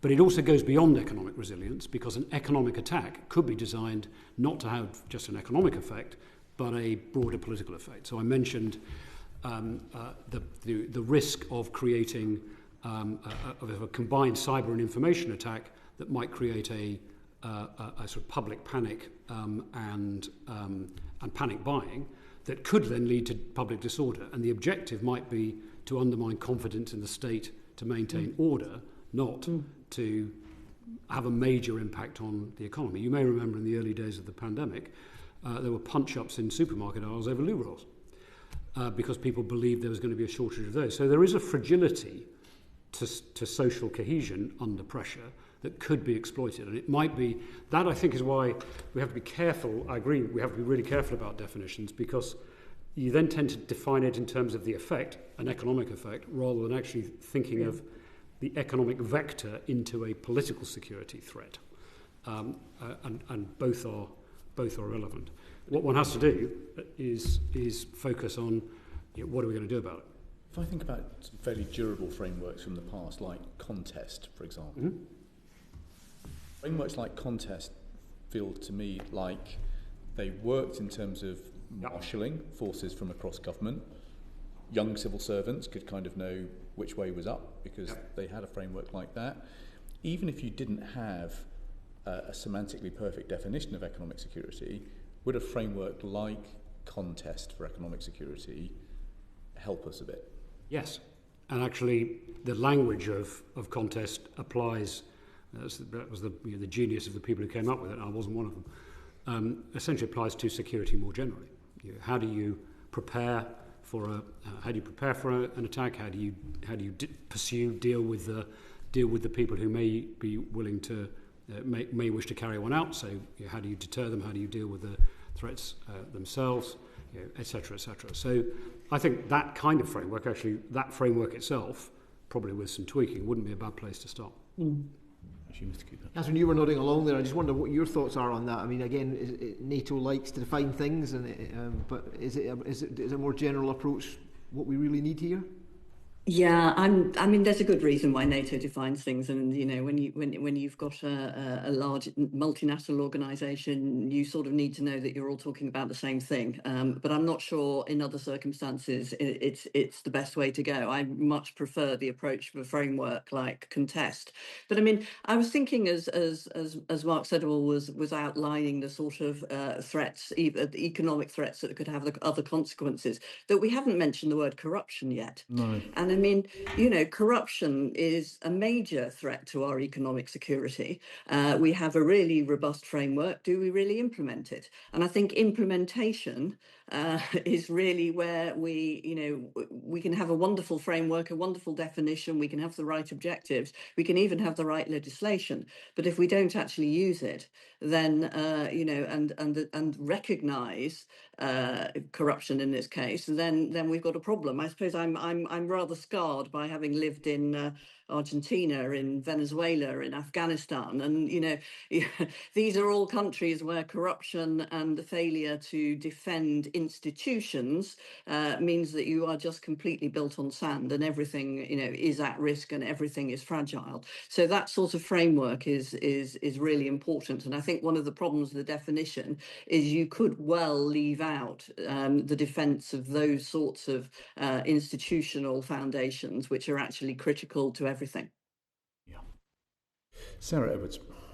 Thank you. I think building on this discussion around framework, for example, and perhaps if I could ask Francesca you first, and then if other panel members would like to comment. So the last government had quite a lot of different approaches to economic security, and we know that we've got different departments responsible for different elements. So the Cabinet Office looking after that risk register that we spoke about earlier, the Department of Business and Trade has got the supply chain resilience, export controls. We've got the Home Office looking after the National Security Act. So everybody is looking at this. But what is your assessment of how effective these initiatives are or were? Let me say to begin with, I think it was, the UK has made great step forward in economic security, and I think that should be recognised and it shouldn't be dismissed in general from, barely talking about it, especially for a highly liberal economy, to actually creating some structures within government that do talk about economic security. I think there are two main problems at the moment. So the first one is that it seems that the whole economic security agenda now is towards growth, which is not necessarily negative, is actually positive, but there's a gap. And I'm not sure that anyone is feeling within government that gap between economic security and growth. So how can actually economic security lead to growth, right? The second problem is that coordination is not really happening among the different economic security units to the degree that it should be happening. So everyone is doing their own thing, and of course there are a number of strategies that are about to come out, and they would give strategic guidance, but there really needs to be more coordination. It needs to be more frequent and coherent. And the last point is that, again, there needs to be a common understanding. And at the moment, when I talk to different departments and different units, there really doesn't seem to be a common understanding of what we're doing when we talk about economic security. And I think that in part is a symptom of all the different bits and pieces that you've just mentioned, which at the moment are bits and pieces. They don't work together. Export controls and FDI screening work very nicely together with sanctions and etc. At the moment, they just work separately, and so they're not as effective as they could be. That's quite an alarming conclusion, Francesca. I mean, without dropping anybody in it, although please feel free to do that if that's what you want to do.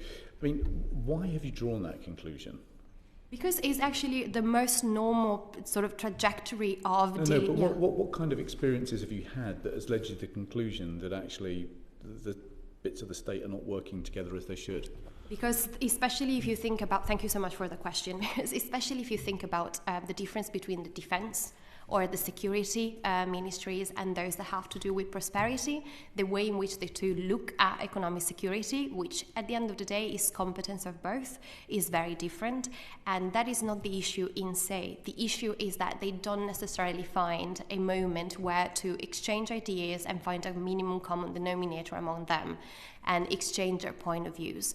And they don't necessarily listen to each other as much as we would need right now. So that is why I draw that conclusion.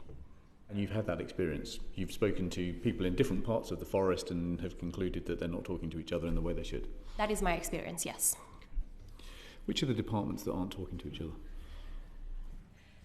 It's a bit. I mean, I don't want to throw people under a bus, but I do think that, especially as I mentioned before, prosperity ministries. So everything that has to do between HMT, DBT, and even FCDO should talk more with the defence apparatus.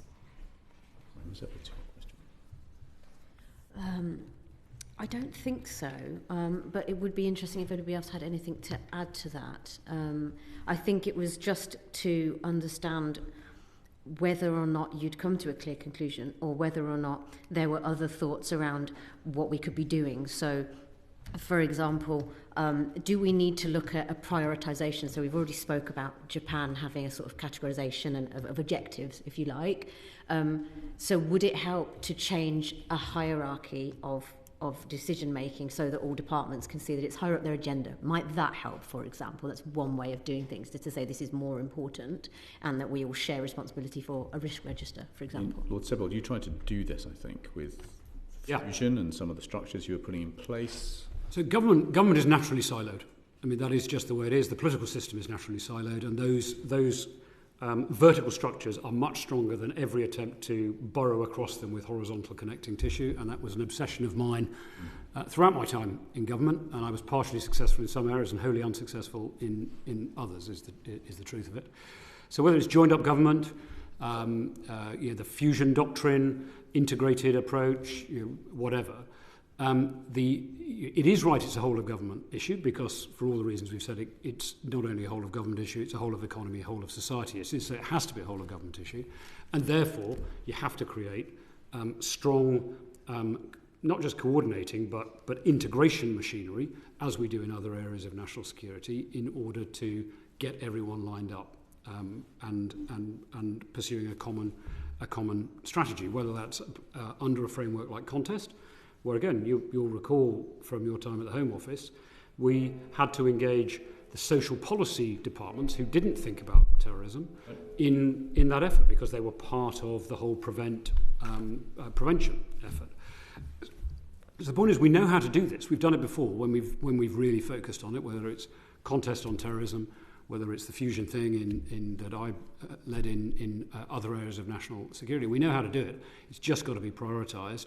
And that means it has to be, whether you call it a mission, whether you call it something else, but it has to be led from the centre of government. And you have to reconcile the tensions that exist that Francesca was just talking about between that and a quite understandable focus on growth. Because resilience, Catherine Royle mentioned earlier, optimised resilience, you can't optimise for cost, you can't therefore optimise completely for growth, and you've got to resolve that tension.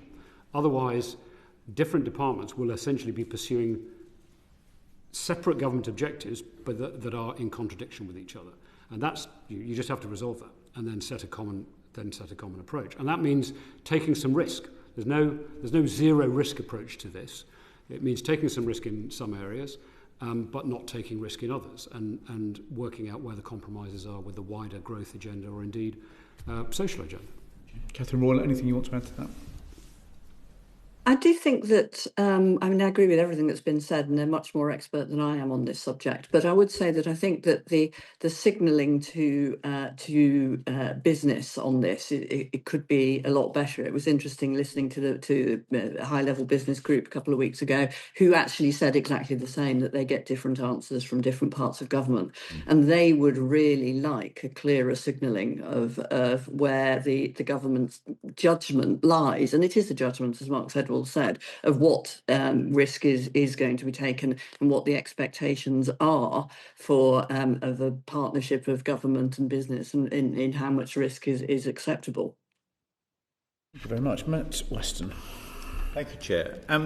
The events of recent weeks with around British Steel highlighted that there are all sorts of challenges in a government, and talking about silo working and the need to be working collaboratively across departments. And it was evident maybe that there could have been differences of opinion, maybe in the past when the deal with Jingai happened with British Steel.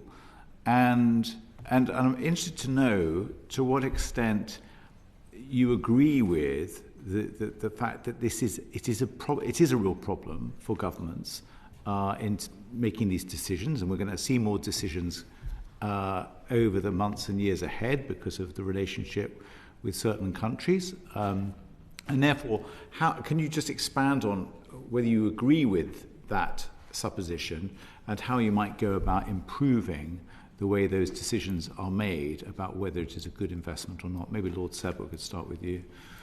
I think you have to be clear in the governmental process about what it is you're trying to achieve. So in that case, is it really about the economic resilience of the UK, maintaining sovereign capability in the production of certain grades of steel that we need for important sectors, including the defence sector?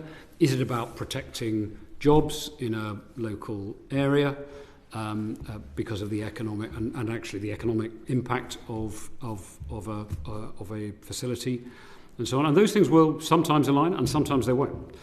And fundamentally, government, I think it was Nye Bevan said, government is about choice, and you do have to make judgments, because it isn't always straightforward simply to intervene. There may be wider consequences from an intervention. You can create moral hazard in the economy, and government just has to make judgments. One of the things that I was always concerned about, for example, with the national security investment regime and the retrospective component of that, was whether, as we've seen in the United States, where national security has been used to justify extraordinarily broad measures, comprehensive tariffs and all the rest of it, which are supposedly the province of Congress, but a national security lever has been declared and pulled in order to do that, is that we have to be careful not to use something that Parliament has legislated for to protect national security, because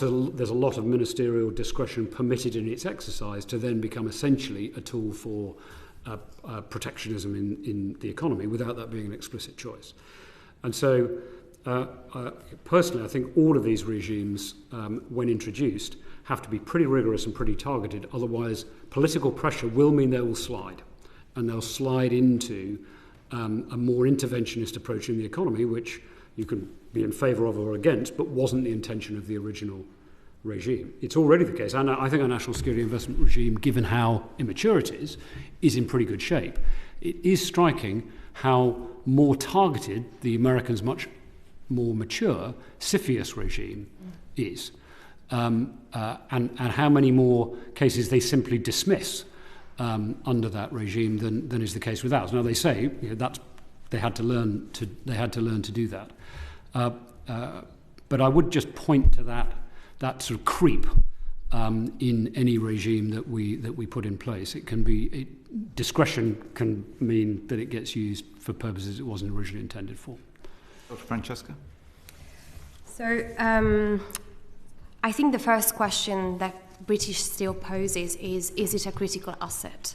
And I think that needs to be the first question that we ask when we screen FDIs. I wrote my PhD thesis on FDI screening, and it's always ultimately a political decision at the end of the day in every single country, including in the United States. We saw the acquisition of Nippon Steel, right? Yeah.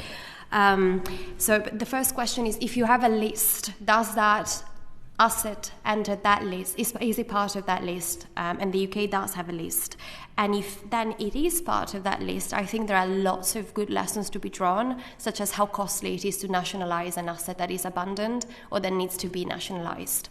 The reason why I'm saying it is an important lesson is because in the past few years we spent loads of energy trying to explain to different governments that ceding assets can be a very costly exercise afterwards, especially when they say, well, if there is a conflict or a tension, we can always nationalise it. And my answer was always, sure, you can, but then it's going to be a very costly exercise with a very tight budget. So I would take as many lessons as possible from British Steel to begin with.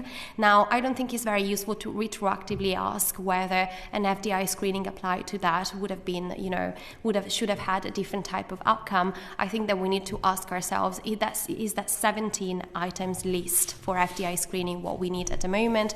Does it need to be changed? And the last thing that I'm going to say is currently the National Security and Investment Act is about national security, obviously.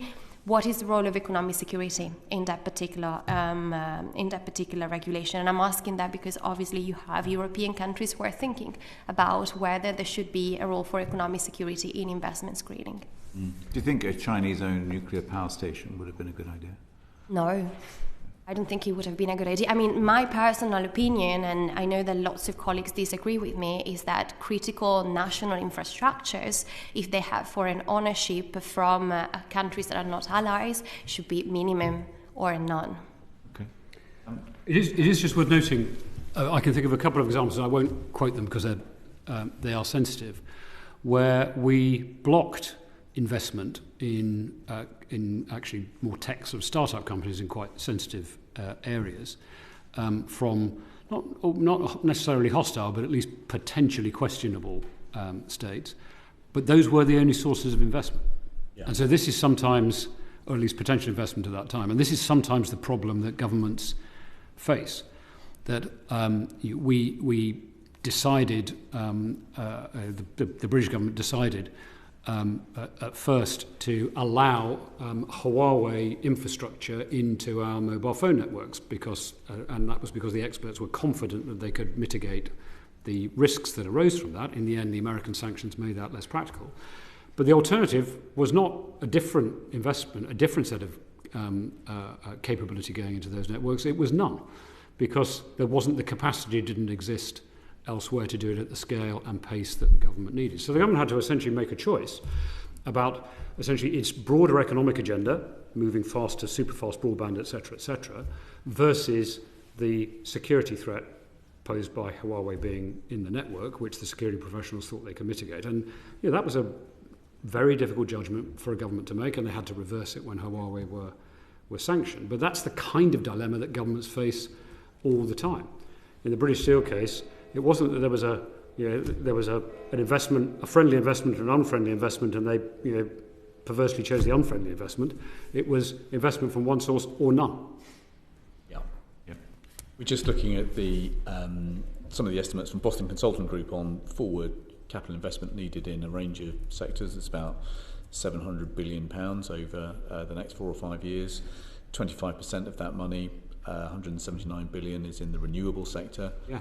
So actually, we're going to need to get quite good at this, given how much of the investment we need is going to need to come from abroad. Yes, and we're going to have to get very good at attracting investment from sources that we are comfortable with. Yeah. And that means, so for example, retrospective elements in legislation have a chilling effect on that because people are unsure about it. So we have to find ways of assuring those investors that their investment, if made, is entirely secure and they can realise the benefits of it. We have to be competitive in attracting investment from the places we're confident of if we're going to be more rigorous about excluding investment from the places where we perceive a risk. Royle, did you have anything to add? No, thank you.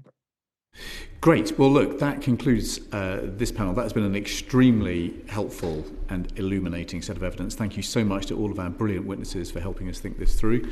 Order, order.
Order. Welcome to this final panel on today's Subcommittee on Economic Security hearings. Thank you very much indeed to our witnesses for joining us.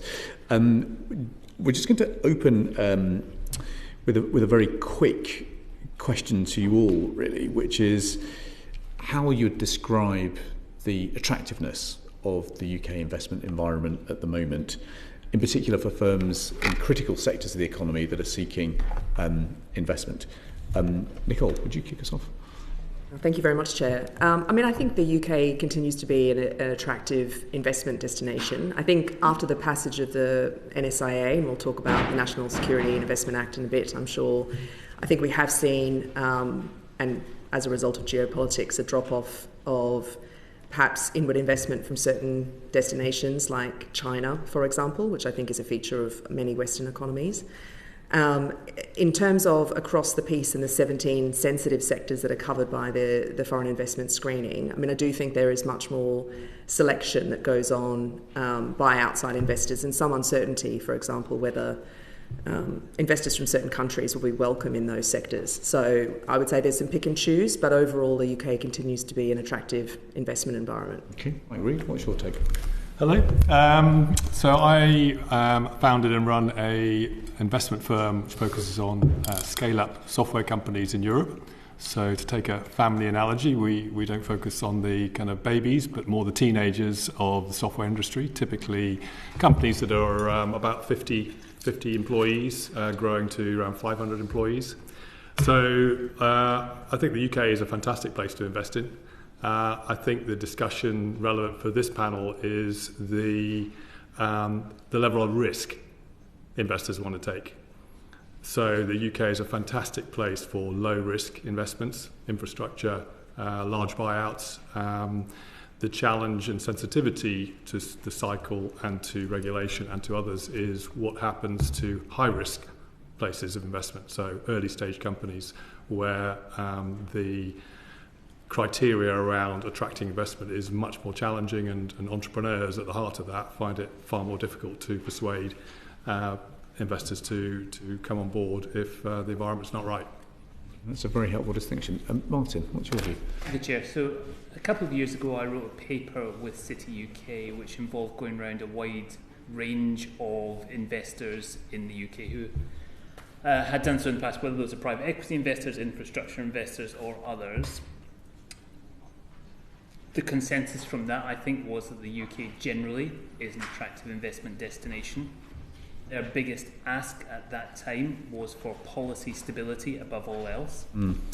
With factors like the National Security and Investment Act mentioned, but relatively far down the list of priorities by comparison with simple policy stability and some other issues around, for example, the performance of the Competition and Markets Authority at that stage. Interesting.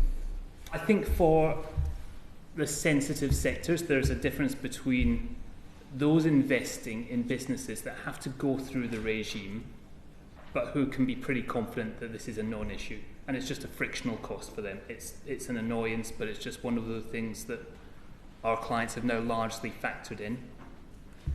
I agree entirely with Nicole that some people are taking themselves out of investment altogether because it's just too risky. And then there is a set of, let's call them good, responsible investors who are prepared to do things that do require quite a lot of scrutiny and may require commitments to be given at the end of it. That's a much more complicated, intensive process for them.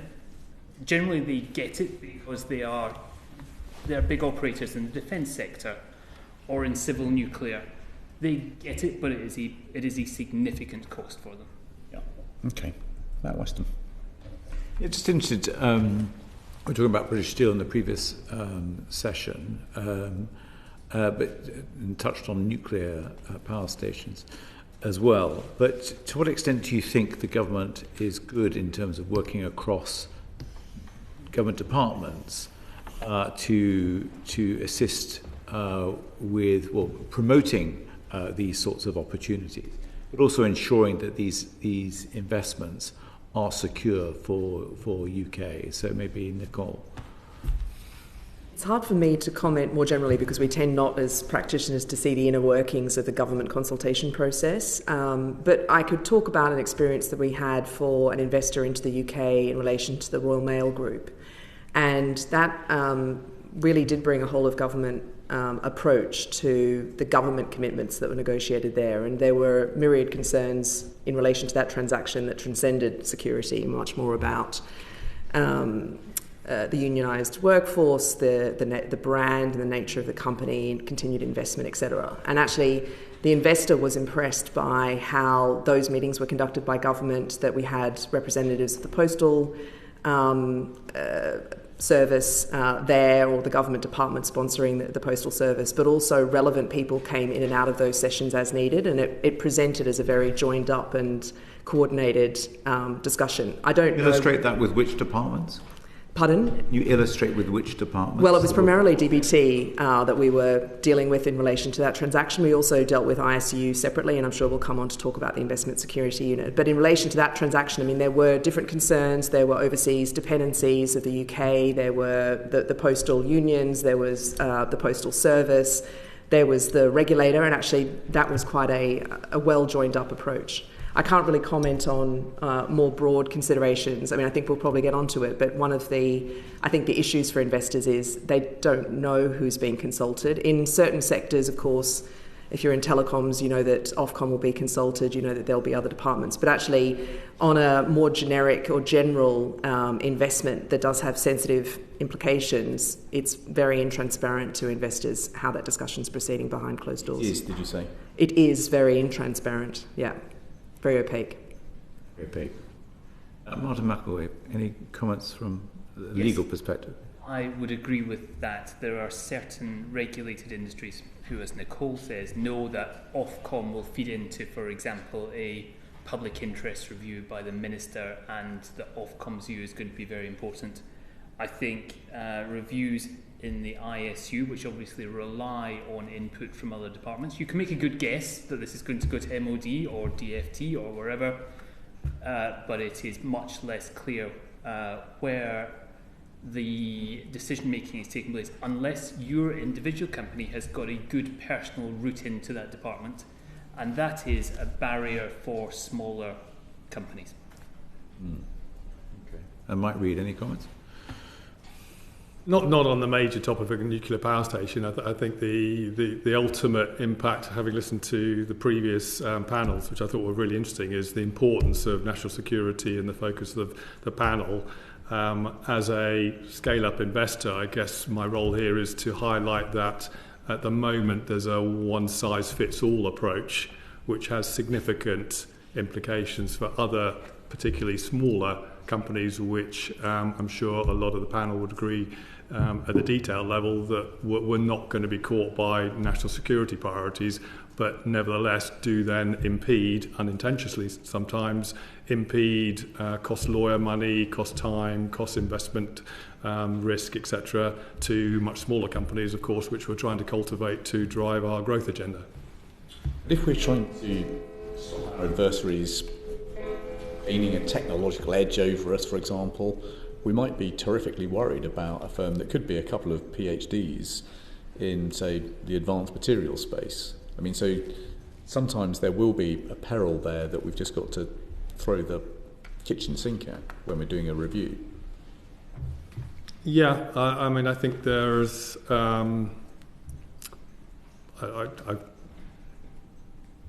Personally, I'm not a kitchen sink. I'm not sure the kitchen sink approach necessarily gets you where you want to get to.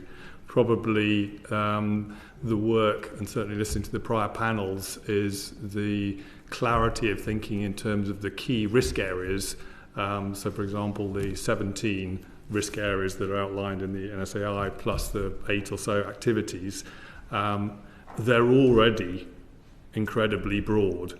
So one might argue that the kitchen sink is already being thrown in, because if you're a lawyer and you look at that list and say, okay, Mike, is the company you're invested in potentially caught? The legal view is typically always probably we better check, because there's always a sort of end of the sentence which says pretty well everything. If it's got AI, well, we should look at it. So the challenge then becomes of scope and resources from the government perspective to say, actually, given the prior panels, the resources probably should be applied a lot to major threats that were highlighted in the panels, rather than the risk that there's a material science spin out that we should catch. And just one further question to that, and that is about dual-use technologies. Yeah. How good are we, or are these departments in terms of identifying or recognising there could be potentially a dual use to a new technology? So, in your experience, Mr. Reid. So, governmental ability to assess that. Yeah.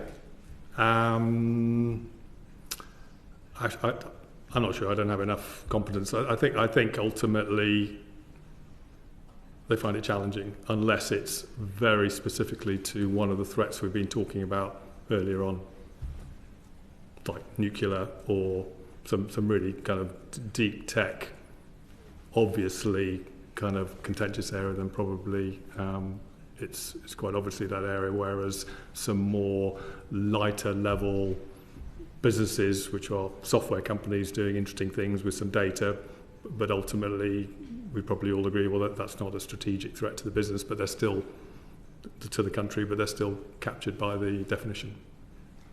Thank you. Sarah Edwards. Thank you, Chair. And perhaps sort of following on from that discussion that we're having around the sort of the scope and who's covered and should they be in that kind of debate. So with the National Security and Investment Act, do you think that it's getting the balance right between our national security and the ease of investing in companies? Can you speak to that? Do you have any thoughts to that? And perhaps should we start, Nicole, with yourself and then move along the panel? Thank you. Yes, no, I'd be happy to.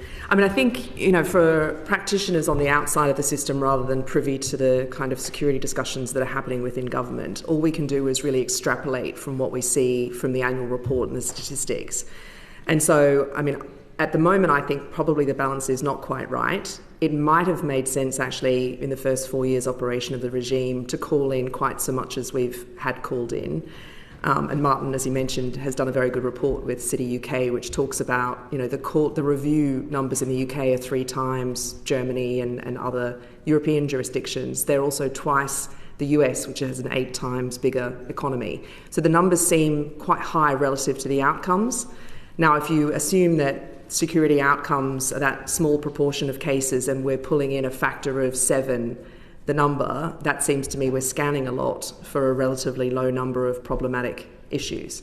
The other thing I would just draw your attention to, which is a little concealed in the numbers, is of the 906 notifications that we had in the 2024 report, 61% or over 500 of those were by UK acquirers. And the UK regime is a real outlier in terms of looking at domestic to domestic investment. The other aspect, as the Chair was alluding to, about investment attitudes toward the UK. Actually, I think in the recent work that the government's done, we're at the bottom of the 10% of OECD countries for investment intensity. And of UK business investment, 40% of firms in any given year make no investment at all. So it seems to me, if it's about encouraging investment and growth in the right areas, non-sensitive strategic areas, perhaps that balance is somewhat out of kilter right at the moment, and we could address that. But as I say, I'm not a securocrat, so the ISU may give you evidence and say, actually, there's a much higher proportion and we decide not to mitigate.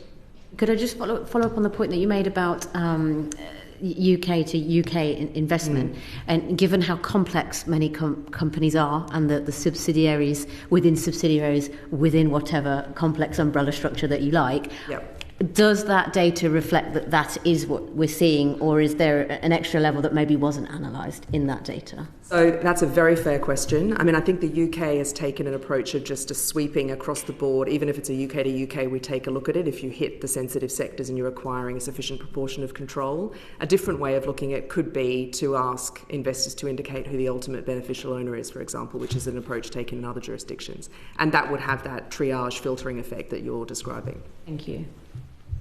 Mike, did you want to comment on the scope? You've got obviously some experience of... Yeah, I think, I think number one point is that certainly Frog Capital and some of the software networks that we work with, like Boardwave in Europe, do recognise the need for something like an SAA. So there's no argument in terms of the importance of national security. So I think we're taking on Nicole's point a little bit further is... It could take some scrutiny and some innovation around, for example, at the lower end. Back to my one-size-fits-all theme is, okay, why 25%? Why not 33%? Why not 50% below a certain threshold? So you say, okay, we want to take away some of that perception of friction to that smaller end of the market, taking into account there's the sort of the material science kind of theme as a potential risk, but ultimately if one could conclude let's make that an easier end and focus our resources on the mid to larger companies that are more likely to be in line with the risks that we're facing. And then the second thing is back to the themes, the 17 themes. I'm not an expert in this area, but I'm curious around, have those themes changed since the launch? It'd be very surprising if they're exactly the same risks as they were, so why haven't they changed? And is somebody able to not only change them in line with the security threats as they're updated, but also look at changing them in terms of narrowing them or developing them so they don't have such a broader impact to areas that aren't necessary? Thank you. And Martin, did you want to comment as well? Thank you. So let me zoom up a little and say that if you look at the NS&I regime by comparison with other foreign investment regimes elsewhere in the world, taking entirely Nicole's point that the NS&I is not a foreign investment regime and therefore that is necessarily more expansive than others. In general, though, it doesn't come out badly. There are failings in the NS&I which I think are well known. The way it captures benign internal restructurings is an intense source of frustration. It could go faster for trusted investors or UK investors. There are challenges in understanding the scope of some of the sectoral definitions. But you can go to other countries and there are different problems, like the need for precautionary notifications, slow processes internally, a bleeding into, and we'll come on to this I'm sure, a bleeding into economic security rather than national security when that wasn't originally how it was scoped, or a vast range of sectors, financial services, food security, etc. So taken as a whole, I think we would say it's in a pretty good place as a balanced approach. But if we want to make it, if we want to take the best of all worlds, there are things that could obviously be done. To take Mike's point on, could we look at the sectors? It's not often that sectors are removed from something like this, and the government's proposals most recently were to increase the scope or separate out some of them, possibly add some new ones in. I can understand it would take a brave government to take them out, because what happens if that goes wrong? But I think it is healthy to have that scrutiny on a regular basis, which is what the government is committed to, and quite genuinely really test themselves. Do we need all of this, or could we at least give more specificity in each of those areas on what is in and what is out? And I think just following up on that, I think I've heard in a couple of ways sort of a speeding up of the process or identifying less risky categories. So is there something like a fast track lane that some other countries use that you think is a good idea? So again, take the good things from other places and apply it to what we've got that we feel that you've suggested seems like it's in the right direction, but could do with some positive tweaks. So the UK government, certainly under the Conservative government, set its face against a fast-track regime and said that they needed to be able to look properly at things. That's a choice. I understand that's a choice, but it is a choice that has consequences. It's also fair to say there are other regimes, particularly on the continent, that will allow you earlier informal dialogue as to whether you're in or out. Again, that's not perfect, but it's helpful in marginal cases. And if there was an opportunity to have that sort of informal conversation early on with the ISU, you take your own risk assessment of whether that's enough comfort for you. Yeah. So yes, I think there are things that can be done on process. As I said at the beginning, for most people who are formally caught, but for whom it is not actually risky, not a seriously risky area, this is just 30 working days of a nuisance. Yeah. You get no real engagement in that period, and maybe that's just the way it will be. It's the interesting ones that need a better quality of engagement through an extended review process. Mike, I think you just indicated that you want to come back on that. So I think a really important point around kind of frameworks and approval authorities like this are the biggest impact to them is invisible. So the biggest impact of, in my experience, very tangibly, was in selling a company is not the speed of the application process, the lack or speed of responsiveness, etc. It's actually the perception of what might happen. So we had very live cases of certain bidders to buy the company who had very different perceptions of the wording on the government website. Some were saying, no problem, it's not involved, we're cracking on. And others saying, no, we won't move further until you guys go and get formal approval. And so don't underestimate this invisible ripples, which you've already outlined in the panel, which I think is why it's fantastic having this panel.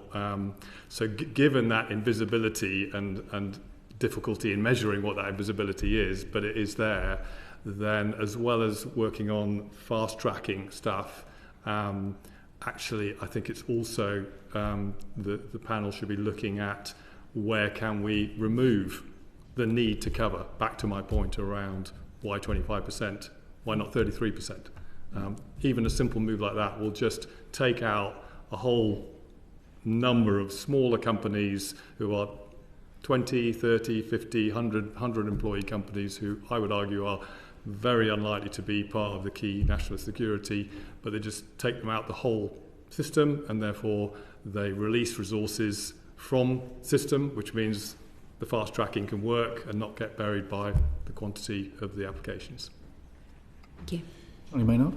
Well, it sounds like we're all headed in the same direction. So I mean, what my recommendation would be, particularly the two lawyers, but also by, from perhaps a non-legal perspective, why not just draft a short note saying, okay, these are the recommendations we would like to make, and receive it from each of you, because I'm not sure we can do what we can do with that, but it would be very useful if we have that from each of you, then we can put it together possibly, and then write to the minister saying, hey, how about changing this?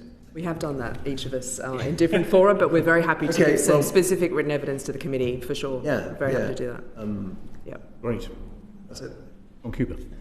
Thank you, Chair, and thank you for joining us. It does seem the system is designed to create a very wide trawl, and that does seem to be the original intention. And it's clear, obviously, from the numbers that are in that bigger trawl and the numbers that actually are drilled down to, there's quite the disparity there. So without getting into why we've gone down that particular route, can you maybe tell us, and perhaps we'll start with you, Nicole, because you've touched on this already, can you give us a sense of what it's like on a kind of administrative level, a day-to-day dealing with this whole system? And do you think there's clear guidance given to people and case management? Is there quite a good to and froing, or is it quite monolithic? So I think there's a difficulty in our regime, and it was designed this way. So it's institutional design, but there is a disconnect between those who deal with the front office and those who are in the back office, if you like, who are in the government departments making decisions around national security.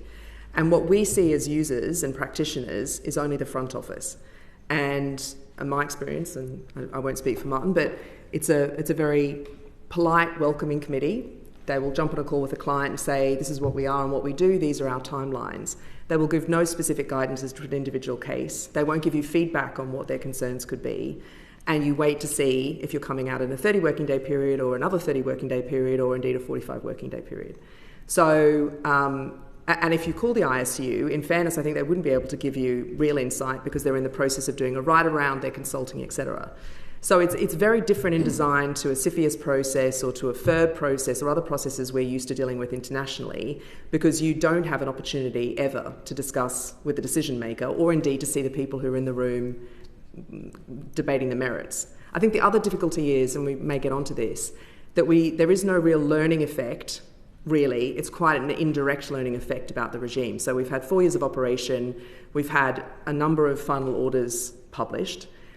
I can look at the website, anyone can look at the website and decide whether or not a Chinese company can buy a dual use or a government contracting entity in the UK, to which the answer often is no.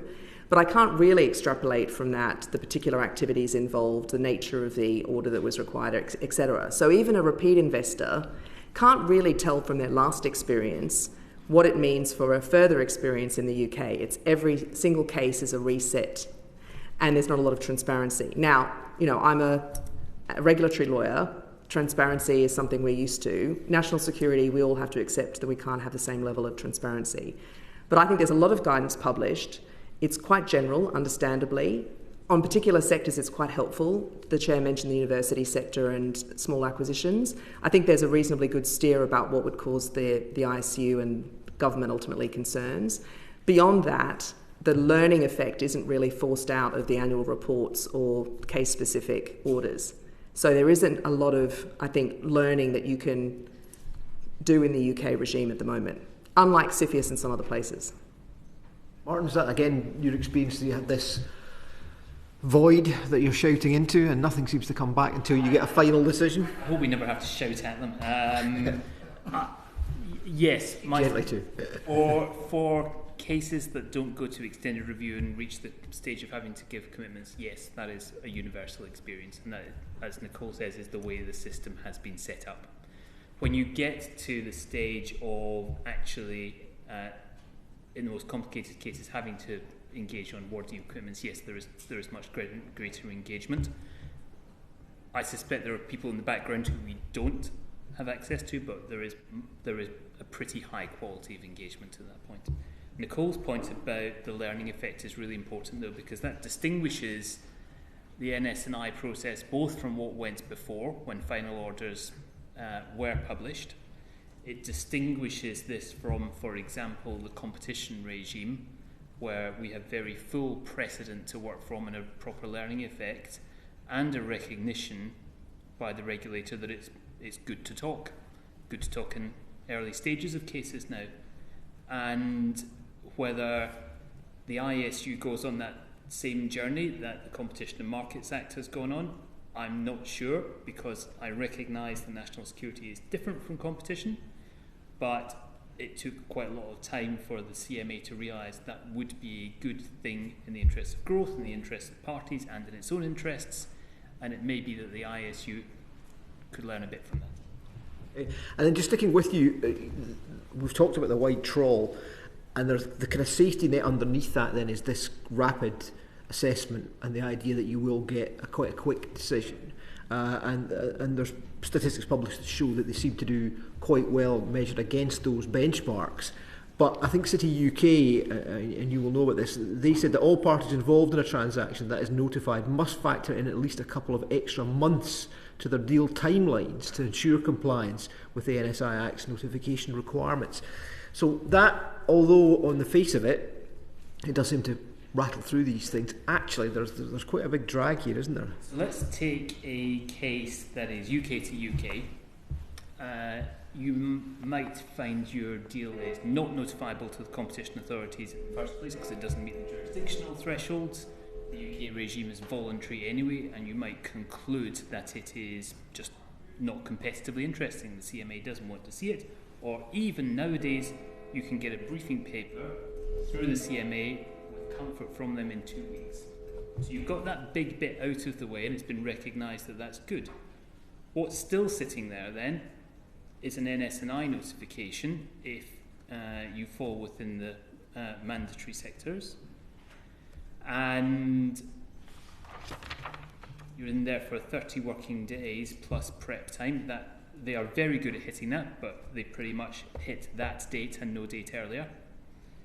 So you are in effect in for maybe 4 to 6 weeks waiting to close that you wouldn't have otherwise. So yes, there is an effect, even on mainstream cases. And obviously this is a dynamic world, so that 4 to 6 weeks could be deal or no deal. That could be a deal breaker, potentially. There is arguably a greater issue for the more complicated cases that go into the extended review, and then you have the issue of clock stops. Mm-hmm. Mm. And the challenge with clock stops is it's not just, in a sense, a clock stop for you to provide information. It's a clock stop when they're asking somebody else to provide information and you don't have control over that. So the aim to get that process through in, say, 4 months is out the window in some cases. And really? You're in 6, 8, 9 months. Remarkable. Nicole, is that you, again, an experience that you recognise? You've seen this sort of thing then? In some cases. I mean, I think the difficulty with the NSIA and actually foreign investment regimes generally is it could be very quick, and actually the NSIA and the ISU are, by international standards, very, very quick. So I think it's something like 96% of cases are in the 30 working day period.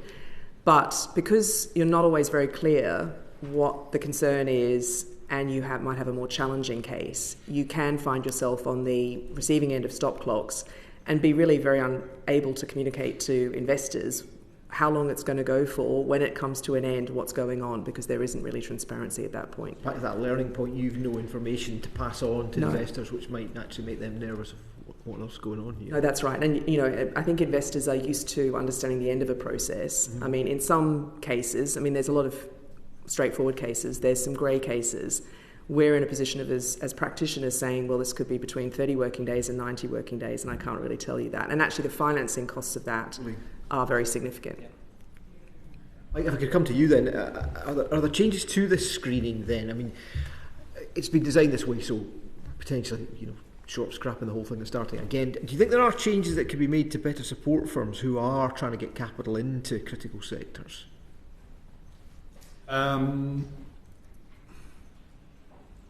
Over and above what the panel's already spoken about, I'm probably moving into stock record. It's currently one size fits all. I'd have a good look at the size piece. Is it one size fits none? I mean, is that the problem here? That this is fundamentally not really fit for purpose? Too big a question for me to really answer. I can just at the other end just say, well, there's clearly, like any situation, there's a resourcing limit that this operation has to deal with everything. The demands on it are getting larger because people want things quicker, etc. Therefore, I think it's a really worthy piece of work to scrutinise the areas, either the definition of the sectors or the size piece, and there may be other attributes that you can narrow successfully by not damaging the ultimate focus on UK security, whilst then also releasing resources to deliver the heightening needs on delivery. I think the piece which is not lost, I think, on the panel of the timing of this process is key. You know, imagine you're letting or about to buy the house of your dreams, and someone saying, "Stop, 30 days." Oh, sorry, it's going to be another 30. I mean, this is all coming at a really crucial moment, and the irony of the situation I mentioned earlier was that it's actually the UK buyer with their UK lawyers who decided that it needed to go through this process, and the US buyer with its UK lawyers decided it didn't. So guess what? We sold to the US. Yeah. That's been very useful. Thank you. Any other questions from committee members? No? Then I think that's been all we need. Thank you so much. It's been incredibly helpful just to get that feedback from Nicole face of investment decision taking and the processes that you run. So we're really grateful to you for your time and evidence. That concludes this panel and that concludes this session. Order. Thank you. Thank you. Thank you very much.